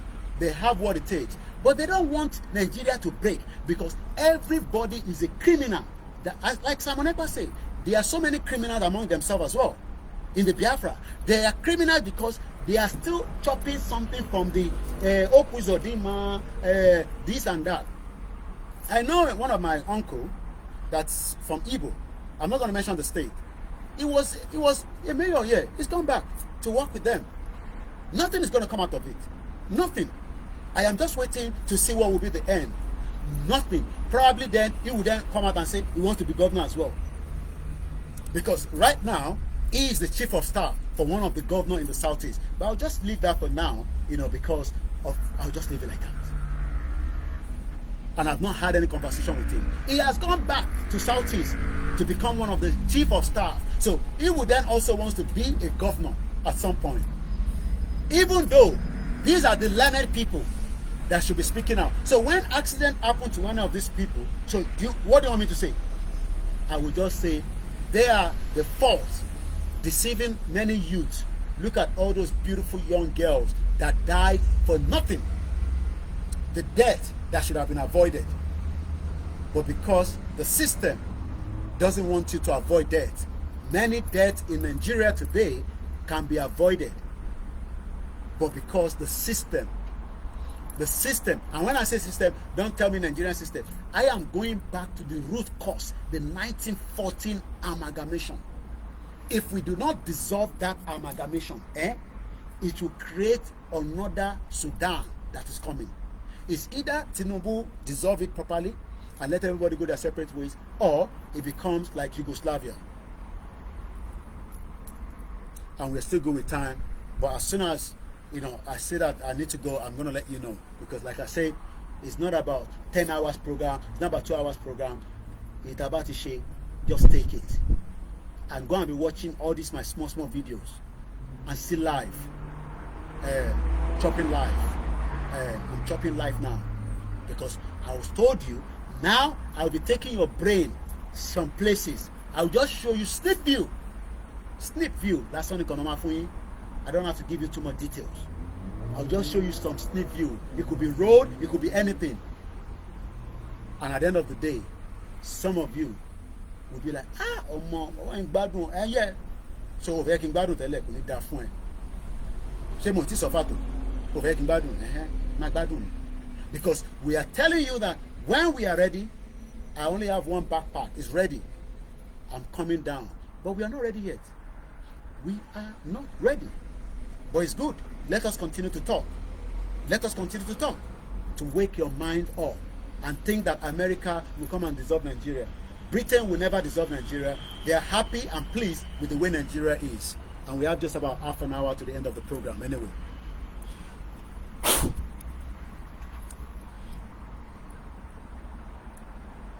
Whereas in the south, especially in Lagos and Yoruba land, we produce a lot of wealth that could pay all the workers. Today, probably maybe 5 or 6 states can easily pay money for workers.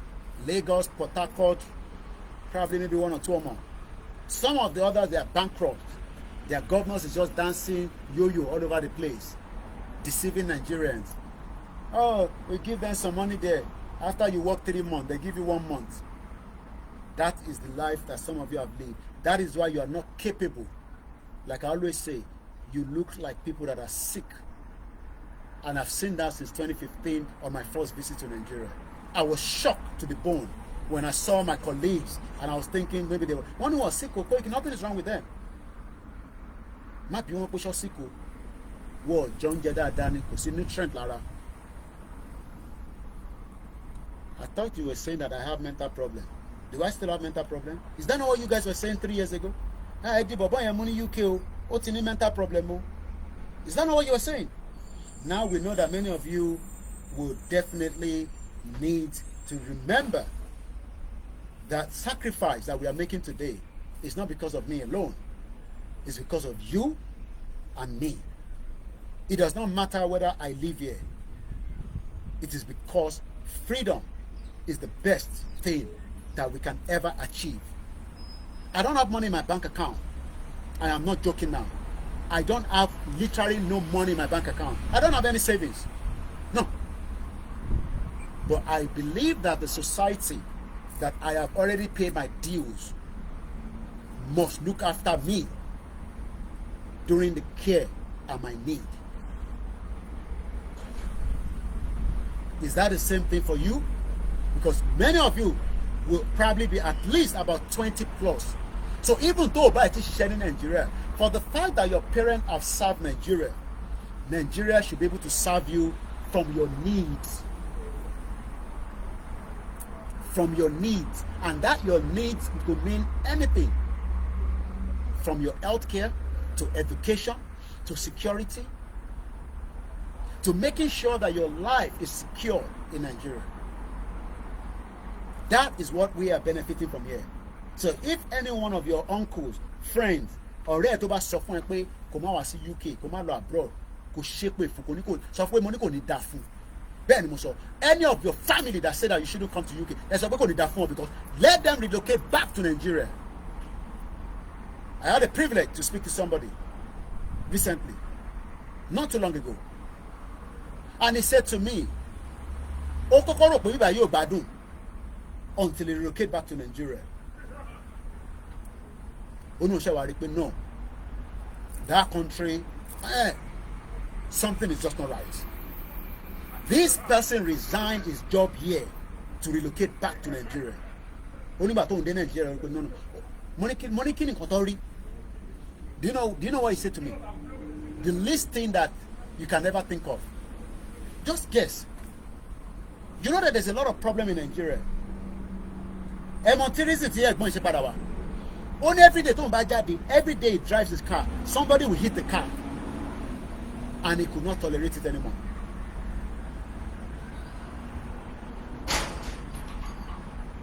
Only somebody will at least, oh my faragba moto yen. And for that reason, he relocated back to the UK. We don't have money here, but at least we have peace of mind. And if you have not dived your hands into any shady things in this country, and I'm pleading with many of you, Deshende, don't touch things that the day you are caught. And UK is a good place. They will see you from far that you're committing the crime. They'll be looking at you. Yeah. Okay.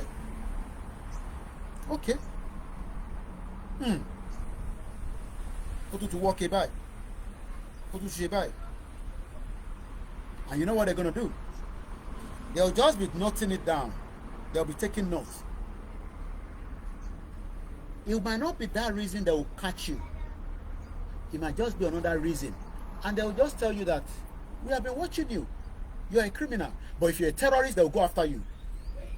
There was a breaking news. Germany went after some terrorist guys today in Germany. If you are new in this country, it is not easy, but you will survive it. If I have been able to survive it, I was taken to the airport for deportation. I still survived it. I was taken to Heathrow Airport, then with a Virgin. I still have the details of, you will read it in my book properly. I still have the flight ticket that they were trying to take me back to Nigeria some 20 years ago. I am still here. I don't bump the king. I am not going anywhere. We own the, from what I even know now, oh my God, I wish I know all this before. We are not going anywhere. And anything I were concerned lately, concerned about your immigration for one reason or the other is becoming a little bit stressful. I just said to you, calm down. UK will not bite you. UK will not beat you. They're not going to flog you. They can detain you. I've been detained. There's nothing wrong in that. If you're not born in this country, you go through that. You will survive it. I was detained for a couple of weeks, 4 weeks, I can't remember. I was eating and sleeping there, and I had a mobile phone. Then there's no smartphone like this. I talked to my friends, my family every day. The only thing is they couldn't visit me. I'm still here. It will be rough. Whether you're a student that you can't pay your fees, I know you just use that one to japa. Pray, but UK will not bite you. Just stick to the right thing you've told them. Don't mix it. The moment you start mixing it, that is what they don't like. Because for every day you mix it, UK has a lot of, that is what they are paying some of your auntie, the job where they do here, your uncles. They go to write notes. They go to write. They call you again for another interview. You say something else. They go write down. To Batilosi court. The judge will look at it and say, you're a liar. Stick to that same story. Look, I don't care whatever story you cook for them. They already cook one for us called Nigeria that we are trying to dissolve. For as long as Nigeria is not yet dissolved, you have every right to live in this country.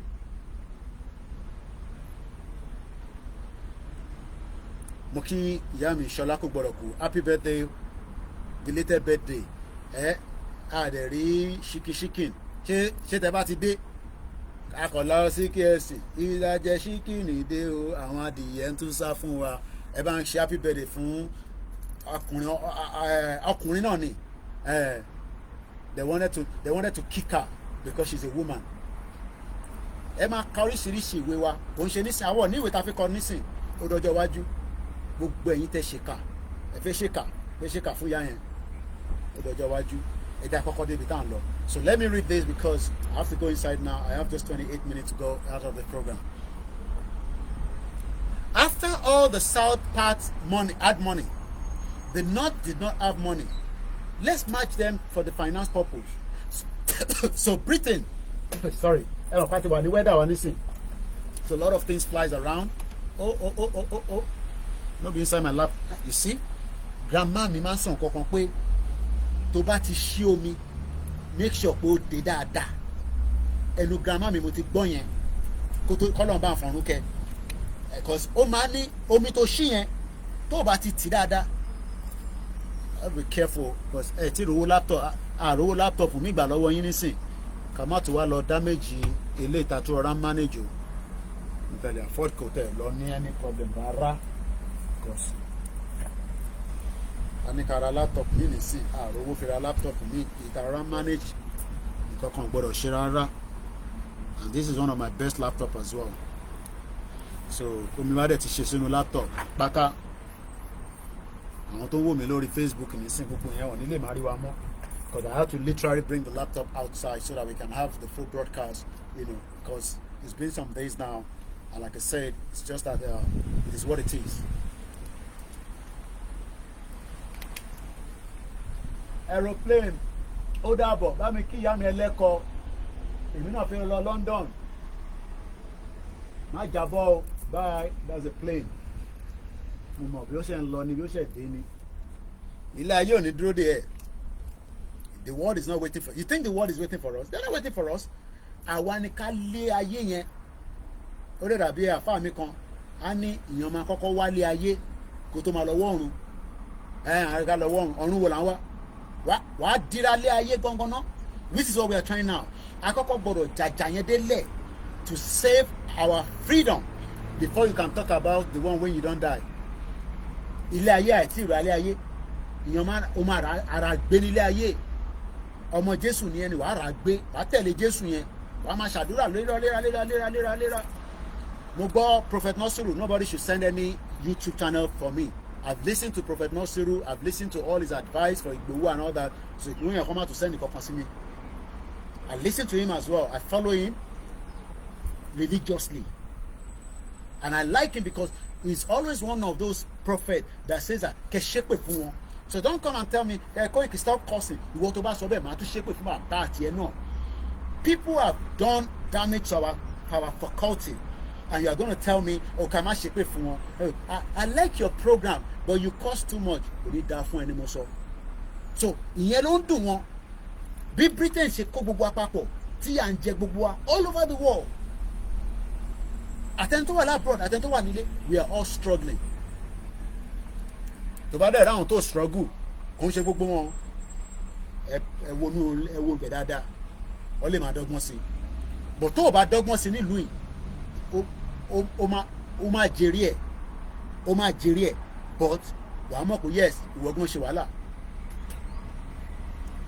Mo kí gbogbo wa lórí ìjókòó.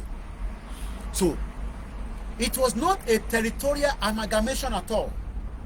It was a business administrative arrangement between the people, the white people, the ruling the north, and the white people ruling the south. So what happened during the amalgamation is that òyìnbó aláwọ̀ funfun ó kọ̀ wò pa àwọn tó wà nílẹ̀ yìí àwọn ilé mẹ́kọ̀ọ́wọ́ àwa táwà lókè lọ́wọ́ àmẹ́kọ̀ọ́wọ́. And during that era, to be honest with you, there was a lot of shit that happened. We pray that we don't witness such again in the history of mankind. Number one, the slave trade. We pray, even though we keep saying, I wanted the second generation of slaves were coming here, it is not like the forefathers one. That was just too much. That was just too painful. The pain our ancestors were, they've not forgiven these people. And they've not forgiven some of us that sold them out as well, because it was vice versa. As Oyibo people were buying, our people were selling as well. So it was a trade by barter.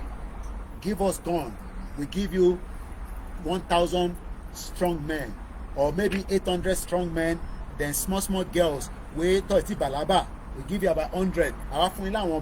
Do you know how many women were already conceived when they were taking them as slaves?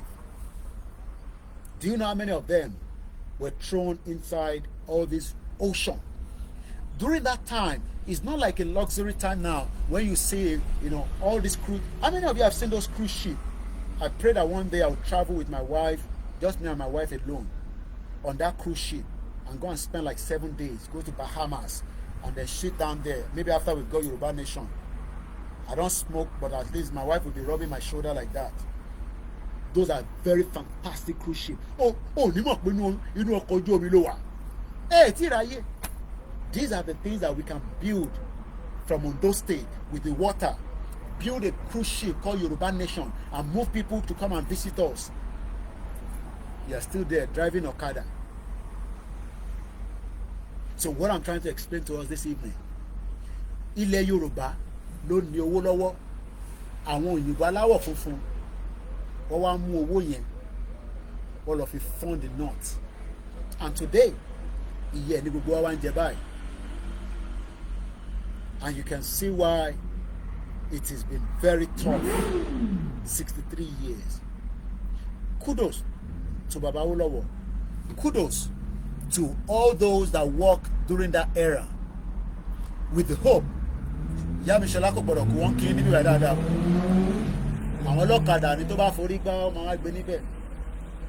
the bikers. I saw some of them a couple of days ago. I wish I can ride a bike. Not the Okada where they drive, but the proper one. The big one. Drive. So as we are bringing the program to an end, life is very sweet. I'm telling you. Look, as much as you might say, but what next? What next is we should go and prepare whether we will fight or we are not going to fight. If we're not going to fight, dialogue is a very slow system. Dialogue máa ń pẹ́. Dialogue ẹ máa sọ̀rọ̀. Ẹ bá Tinubu sọ̀rọ̀, ó lè ní wọn ò gbọ́. Ẹ tún lọ bá United Nations sọ̀rọ̀. United Nations wọn ò gbọ́. Ẹ lọ bá European Union, wọ́n á ní kí lẹ sọ. You know that they rejected Simon Ekpa letter. The European Union, they rejected it. But the moment where the smoke come out, they will call Simon Ekpa into a dialogue. So when some of you are saying, but Koiki gbogbo ọ̀rọ̀ tẹ́ ń sọ yẹn ti ń sọ the same thing. Yes, there's got dialogue. because we don't want to go through that pain to come out. You can't have your cake at Biba Lojima Son Ibo.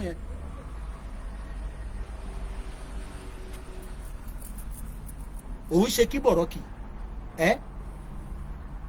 ó wà doyún kí ló rò pé ó máa ṣẹlẹ̀ tọmọ ẹ má máa jáde tó bá mọ̀ pé òfin jẹ́ kó doyún má ṣe kí bọ̀rọ̀kì ọ̀ kó lo protection ìkànnì méjèèjì ni ó gbọ́mọ sínú ilé ó ń gun mọ́lẹ̀ ó lo protection ó wá lóyún lẹ́yìn oṣù mẹ́sàn-án ok ọ̀nà olófẹ́ gbàbí ok cesarean yẹn náà kò ní pain ni no mò ń bí ẹni ó mọ̀ páwọn tó ń ṣe cesarean fún náà iṣẹ́ ńlá ni àwọn obìnrin tó ò lè gbin wálẹ̀ tó ní no I can't go ọ̀rẹ́ mi kan nítorí ṣe fún ìyàwó ẹ̀ nìyẹn I can't go through that pain mo ní pain wo kó tó bímọ ló ti sọ òun ò ní go through any pain kọ́ là kọ́ gbé jáde ni ìyẹn náà pain wà bẹ́ẹ̀ bìkọ́ láàrin oṣù mẹ́sàn-án yẹn àtútọ́ ìgbà míì àwọn obìnrin kẹrin tó bá ti lóyún oríṣiríṣi kọ́ ló máa ń ṣẹlẹ̀ nínú ilé ó lè náà fẹ́ jẹ ata tútù ó lè náà fẹ́ jẹ gúre ó lè dọ̀la kó náà máa jẹ bread ó lè dọ̀tún la kó tún náà wò jẹ kankan it's because of the reaction so gbogbo tá a ṣe ṣe nísìn is called the reaction ìjọ tá a bá ti pull out tí gbogbo á pull out ẹni pé gbogbo àwọn tẹ̀yìn rò pé èèyàn gidi ni wọn àwọn ọlọ́pàá àwọn sójà yẹn àwọn gan máa support at some point but because ẹ má bínú ẹja ń bẹ àwọn máa tú padà wá but because we are scared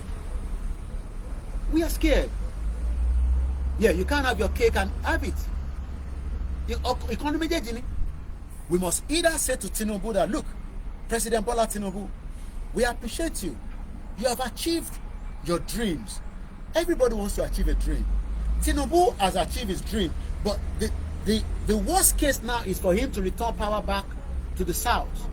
It will be a disaster. Abi the north, Rotinje. If President Bola Tinubu return power to the north, hey, yeah. Number one, I don't want to pray that it happened like that. I pray that it will have been amicably dissolved. But if it does not dissolve amicably, then what are we going to do? We fold our hands? It's not because of the Fulanis. We are 15 minutes away to the end of the program. Makoshi, Lucy, one or two of you. So let us, I was watching Arole 1010 before I came on air. A lot of things is saying there. I want jihadists, Lambadiu. I listened to, and I know that because I am a Muslim. And I've almost got caught up with those kind of doctrine. Nígbà tí mo ń gbé ní Lagos Island ní phase 2. Àwọn kan máa ń wá, wọ́n máa ń wọ ṣòkòtò tó dé sálẹ̀. They are almost like the same Taliban táwọn nílé ni. But nítorí pé ní exposure níjọ́ lọ́nlọ́n, láwọn tó máa educate wa quickly. But good thing is that my grandmother tó fi kú Islam ló ṣe. And he believes in everything. Títí kan àwọn láwo. But what see as a Muslim ni kò dẹ̀ ṣaláwo. But ó believe in aláwo, ó believe in ìṣẹ̀ṣe, ó believe in Christianity. But àwọn olórí burúkú tá à ń dé pẹ̀lú yìí. These are the jihadis that we should be concerned for in the future. I was listening to Arole 1010. Gbogbo tó sọ ni mo gbọ́. So let us wake our minds and understand that the problem is not the Igbos. The problem is Britain that brought this nonsense union and forced it on us. Let us now unbundle it and then dissolve it. It will be painful, but we will still have a better opportunity. But if you're one of those that say, no, we don't want that. We don't get PVC. If you get PVC 300 times, it will not solve anything in that contraction. And life is not waiting for anybody. Look at the young man and the beautiful girls that died in just less than 2 days ago now. Death happened every day. But he saw the death coming. because there's no system. Tí Biafra bá ní government wọn nísìn ìyàn kákọ̀ do you know what it means to kókò náà lọ sórí wọ́n bíbà bẹ́ẹ̀ dá nílùú òmùgbóyò ni wàkọ̀ lọ sí London Bridge oya ẹ̀ṣẹ́ ọkọ̀ sí inú omi kí n wọnú ọkọ̀ kí n máa lọ without no regulation. And don't blame the devil for that. It's just that the unity forced on us is not going to work. Mo fi Elédùmarè mo fi kí o bàbá ilẹ̀ Yorùbá nígbà tí mo kí àwọn ọba aládé àwa àbọ̀ ọba o a kàn ń bẹ̀ àwọn ọba wa pé kó bá wa bá President Bola Tinubu sọ̀rọ̀ kó má jẹ́ kí ọ̀rọ̀ yìí kó kọjá inú ọdún mẹ́ta tó kù tọ́ni because àwọn náà ti sọ fún President Bola Tinubu pé àwọn ò ní fún láyè mọ́ ní 2027. So keep President Bola Tinubu, even though I have said it, I don't believe that he will do it, but we are pleading with our kings. Àwọn ní access sí Tinubu, àwọn bàbá yẹn kó bá wa pe Tinubu, kó bá sọ̀rọ̀ pé àwọn ọmọ Yorùbá ń sọ pé àwọn fẹ́ lọ. Ọ̀nà wo la máa ṣe tí kò fi ní di wàhálà? Kó bá àwọn Haúsá náà sọ̀rọ̀ pé Yorùbá fẹ́ lọ ni, but a sì máa bá wọn ṣe just like Baba Akintoye ṣe sọ. Kó dẹ̀ pé àwọn committee ní ọ̀hún ṣe tó le. Just bring the committees together, and then it could even take within the 3 years tó máa fi wà lórí oyè tó máa kọ́ máa fi di 2027 gbága àwa ti dá dúró àwọn náà tàdé máa gbé Nàìjíríà lọ kódà a fún wọn ní FCT nídẹ̀ a fún wọn ní FCT even we will secure all their businesses in Yoruba land, but we will just have to have a new system that will be working for us. Take care. Ó máa jẹ́ lọ work. Yes, lọ ra oúnjẹ lẹ́ǹkan òun tí máa jáyìn lọ work nísìn ajá ìwà tẹ́sà nísìn ó máa yàgbẹ́ agbájáyàn ní yàgbẹ́ sínú ilé because the training. That's why I said animals are very easy to speak to, but ẹ̀yin Yorùbá ẹlòmíì wò mí báyìí nísìn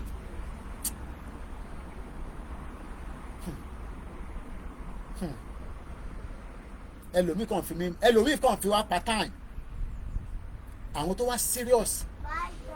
All right, love you. Love you. Bye. Okay, you want to take it? Look, you sure? No, you're gonna lose it. No. Because when you come back, okay? All right, love you. Bye. Àbúrò mo yẹn nísìn. Ẹlòmíì kan wò wá. Kí ló ń sọ? Níṣẹ́ ni. Èmi kan tó máa sọ ni.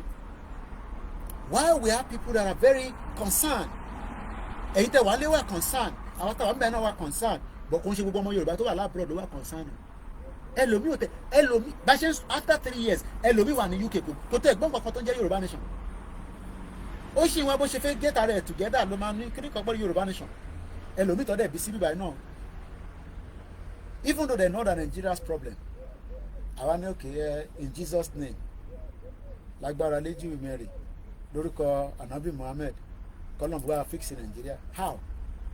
Britain ò lọ náà fi create Nigeria náà Britain ò ṣé nígbà tó fẹ́ create Nigeria ṣé wọ́n dífá ni no ṣé nígbà tí wọ́n fẹ́ create Nigeria ṣé wọ́n ṣe worship ó dà àwa mẹ́rin obìnrin mẹ́rin ọkùnrin márùn ó yẹ já pray ká wá dá ìlú yẹn sílẹ̀ ṣé wọ́n ṣe àsàlátù ni ẹ fún wa ní ẹ sọ níbi tó wà fún wa nínú Bible àti Quran àti níbi tí ṣẹ̀ṣẹ̀ ti sọ wọ́n nígbà tó fẹ́ create Nàìjíríà o nígbà tó máa create Nàìjíríà o wọ́n jókòó gan wọ́n ṣàdúrà wọ́n ṣàdúrà kàkà bẹ́ẹ̀ wọ́n mú orúkọ yẹn lọ sí ibi tí àwa gan ṣe ń wo nísìn pé ṣé kò ń ṣe pé ibi tó ń mú orúkọ yẹn lọ gan ni kò jẹ́ káwọn èèyàn ní làákàyè because ní táwọn sọ kò yẹ kó pẹ́ ok o gbọ́ Yorùbá tí mò ń sọ ok ká gba country tiwa kí ló lè nù yẹn no Koiki àfẹ́ country tiwa no àfẹ́ country tiwa Nigeria la fẹ́ how come why do you want Nigeria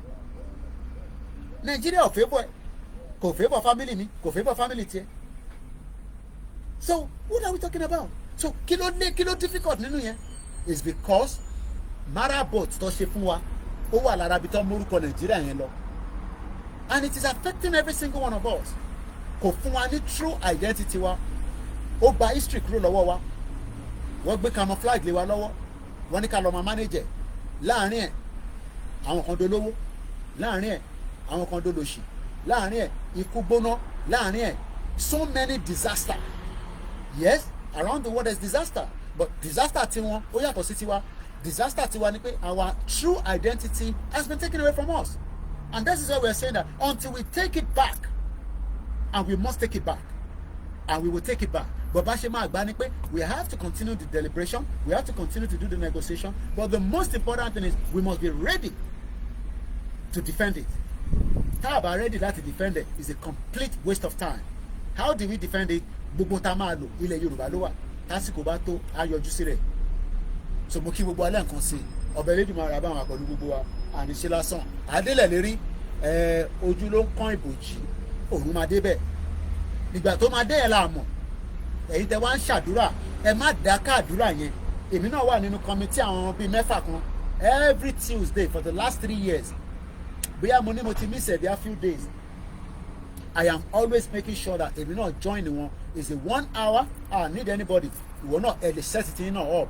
Ẹ̀yin tẹ́ ń ṣe prayer ti mùsùlùmí ẹ máa ṣe lọ, ẹ̀yin tó níṣẹ̀ṣẹ̀ máa ṣe lọ, but we must be prepared for the worst case scenario. Gbogbo ẹni tó bá mọ Tinubu ẹ bá wa sọ fún pé kó má jẹ́ kó kọjá ọdún mẹ́ta tó kù yìí. Let him make the effort. It is possible. He doesn't need the West to tell him what to do. Kò ní di àwọn France, kò ní di Germany, kò ní di America. Let him just say to them that this is not working, we're gonna go our separate ways. That's all. And we will love him. We will appreciate him. Oh yes, we will. We will appreciate him for that. Ìtàn ẹ̀ ò ní kúrò láyé, but tó o bá ṣe 1 year ti tán. Ṣé rí ẹ̀yin tí ẹ ní Jagaba, Jagaba. Yes. All right then. All right. Take care. Jagaba, no problem. Àwọn ò ní ní pé kí Jagaba. But one thing is that by the time Tinubu complete his whole tenure, 4 years, 8 years, how old will I be by then? 2031 will be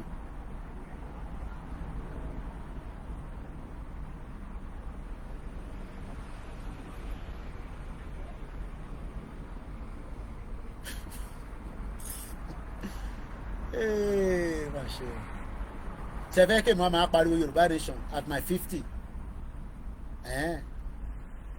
at 50 plus Yorùbá nation màá ti wá di bàbá ṣé bàbá Yorùbá nation màá ti wá di bàbá Yorùbá nation ohun yẹn gan nílé lọ sókè dáadáa mọ́ Yorùbá nation no going back ẹ fún wa lówó ni Yorùbá àwa sọ di theatre.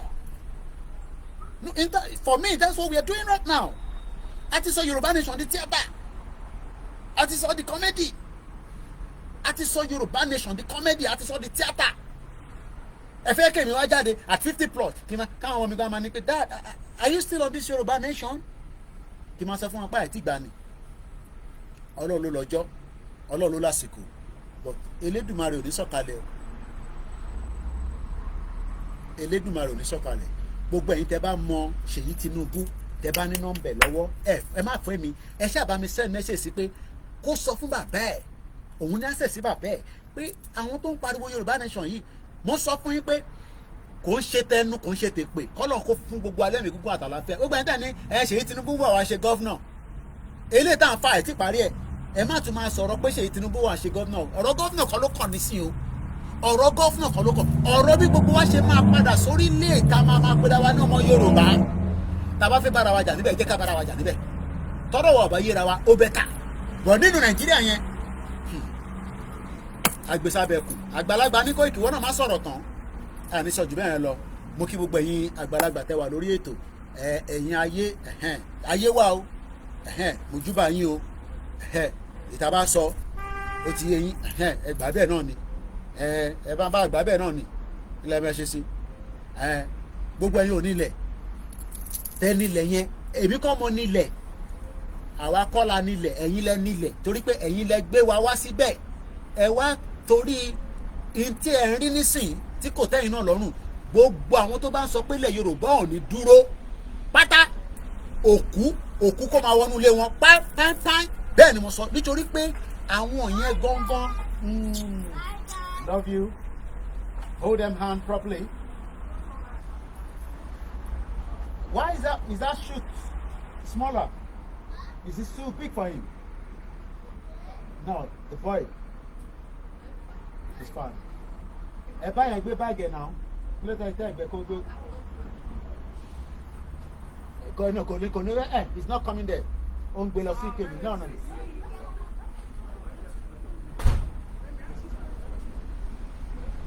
If I go back there now,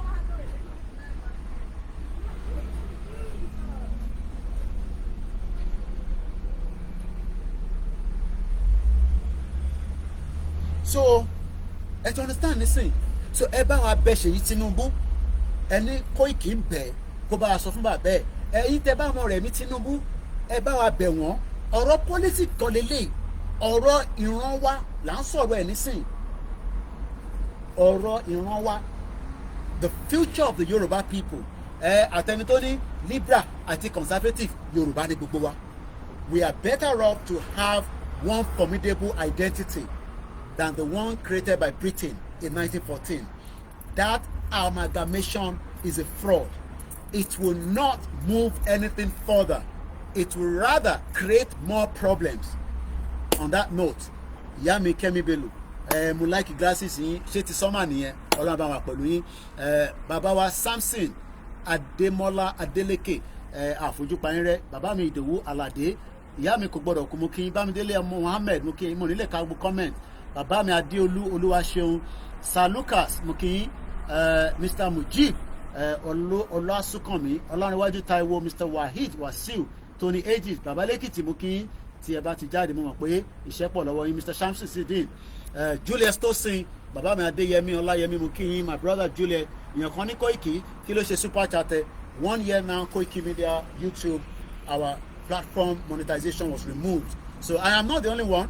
Only bàbá kan tó máa ń sọ̀rọ̀ nípa àwọn Israel, ó máa ń gbà sí fún wọn gan. It has about good amount of followers. What's your monetization? So if you want to support us, I'm sure you all know how you can do that. And if you don't have it, that's fine. Ọlọ́run àṣe kò ń ṣe torí owó yẹn làwọn ṣe ń ṣe Yorùbá nation. I want to have a country where I can set up my own media inside the Yoruba country. If I do something wrong, let the police come and interrogate me, and then I'll obey myself. But not the one that you go and set up Koikimedia, and then one day DSS will come because I say Olórí burúkú ni Tinubu, Olórí burúkú ni kinikan. All that is not going to happen. We need a system where everybody will be checkmate under the Constitution, not the one that Constitution is working for somebody here. It doesn't work for somebody there. So only the poor masses are suffering.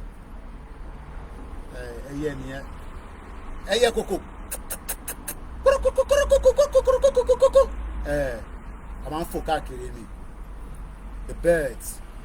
The Yoruba people are ready to fly, but we are restricting ourselves in Nigeria. And for every day we are waking up in Nigeria right now, after knowing what we are, tell them we know more. But for the fact that we know now, we should not even be waiting one day. Everybody should. Lately, ẹ máa ráwọn fídíò tí mò ń post, ó náà kankan tí mò ń ṣe ni mo kàn ń ẹ lo àwọn videos yẹn, you will cry for Nigeria. I am not making it up. You will cry. But àwọn ọ̀rọ̀ yẹn kò ń ṣe ọ̀rọ̀ yẹn. Ẹ mọ̀ pé èmi máa ń reserve ọ̀rọ̀ dáadáa. Kò ń ṣe ọ̀rọ̀ tèmi. Ó lè má jọ̀rọ̀ next year. Ó lè má jọ̀rọ̀ 2 years ago. I mean 2 years now. But màá kọ́ máa fún yín ní sneak view so that tó bá máa di pé mo fẹ́ reference and ẹ rí ni ẹ follow platform yẹn, ẹ follow YouTube channel bá mẹ́tẹ̀ẹ̀ta kẹ́ máa wọ àwọn sneak view kan tí mò ń jù síta. Mo fẹ́ máa fi encourage gbogbo wa ni àtèmi náà.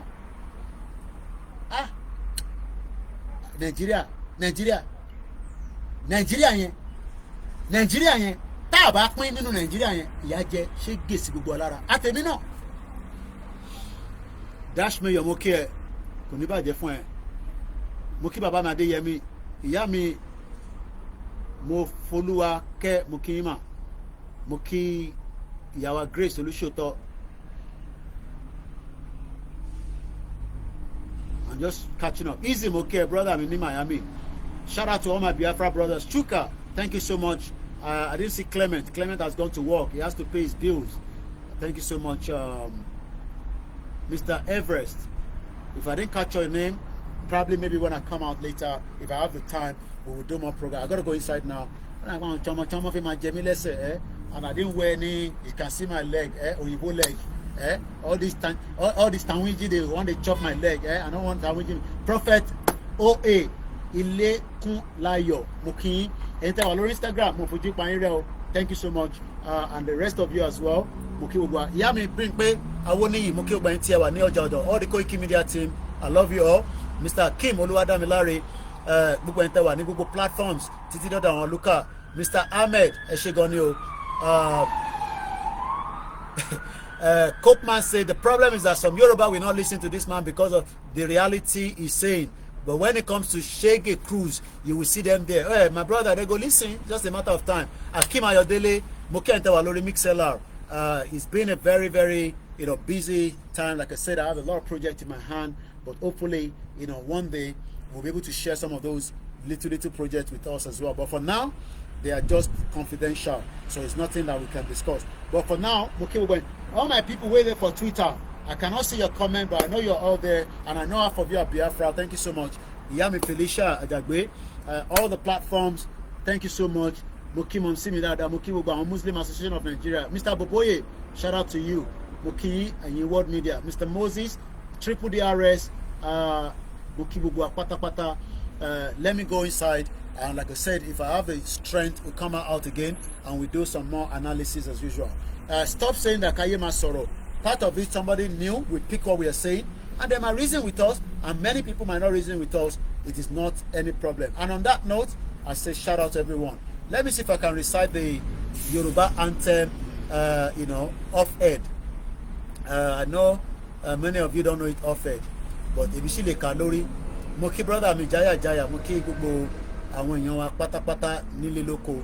Gbogbo ẹni tẹ́ wà lórí page Aluka àti Ìmọ́lẹ̀ Yorùbá. Thank you so much. And as we leave you tonight, remember, continue. Ganil Mukin, Suraju Alabi, Matthew Onochita Muke. These are our team that are working very hard. Olonje Katule Shidada Fun Guba Amawatowa Nile, in the due process and due course. On that note, Muki Bugalen Konsi, Iṣẹ́ wa fúnlẹ̀ wa, forílẹ̀ ibi wa, Kagbega. Kàgbéga Fàlẹ́rìn, ìgbàgbọ́ wa ni pé bá ti bẹ̀rù làbọ̀ mọ́, ká ṣiṣẹ́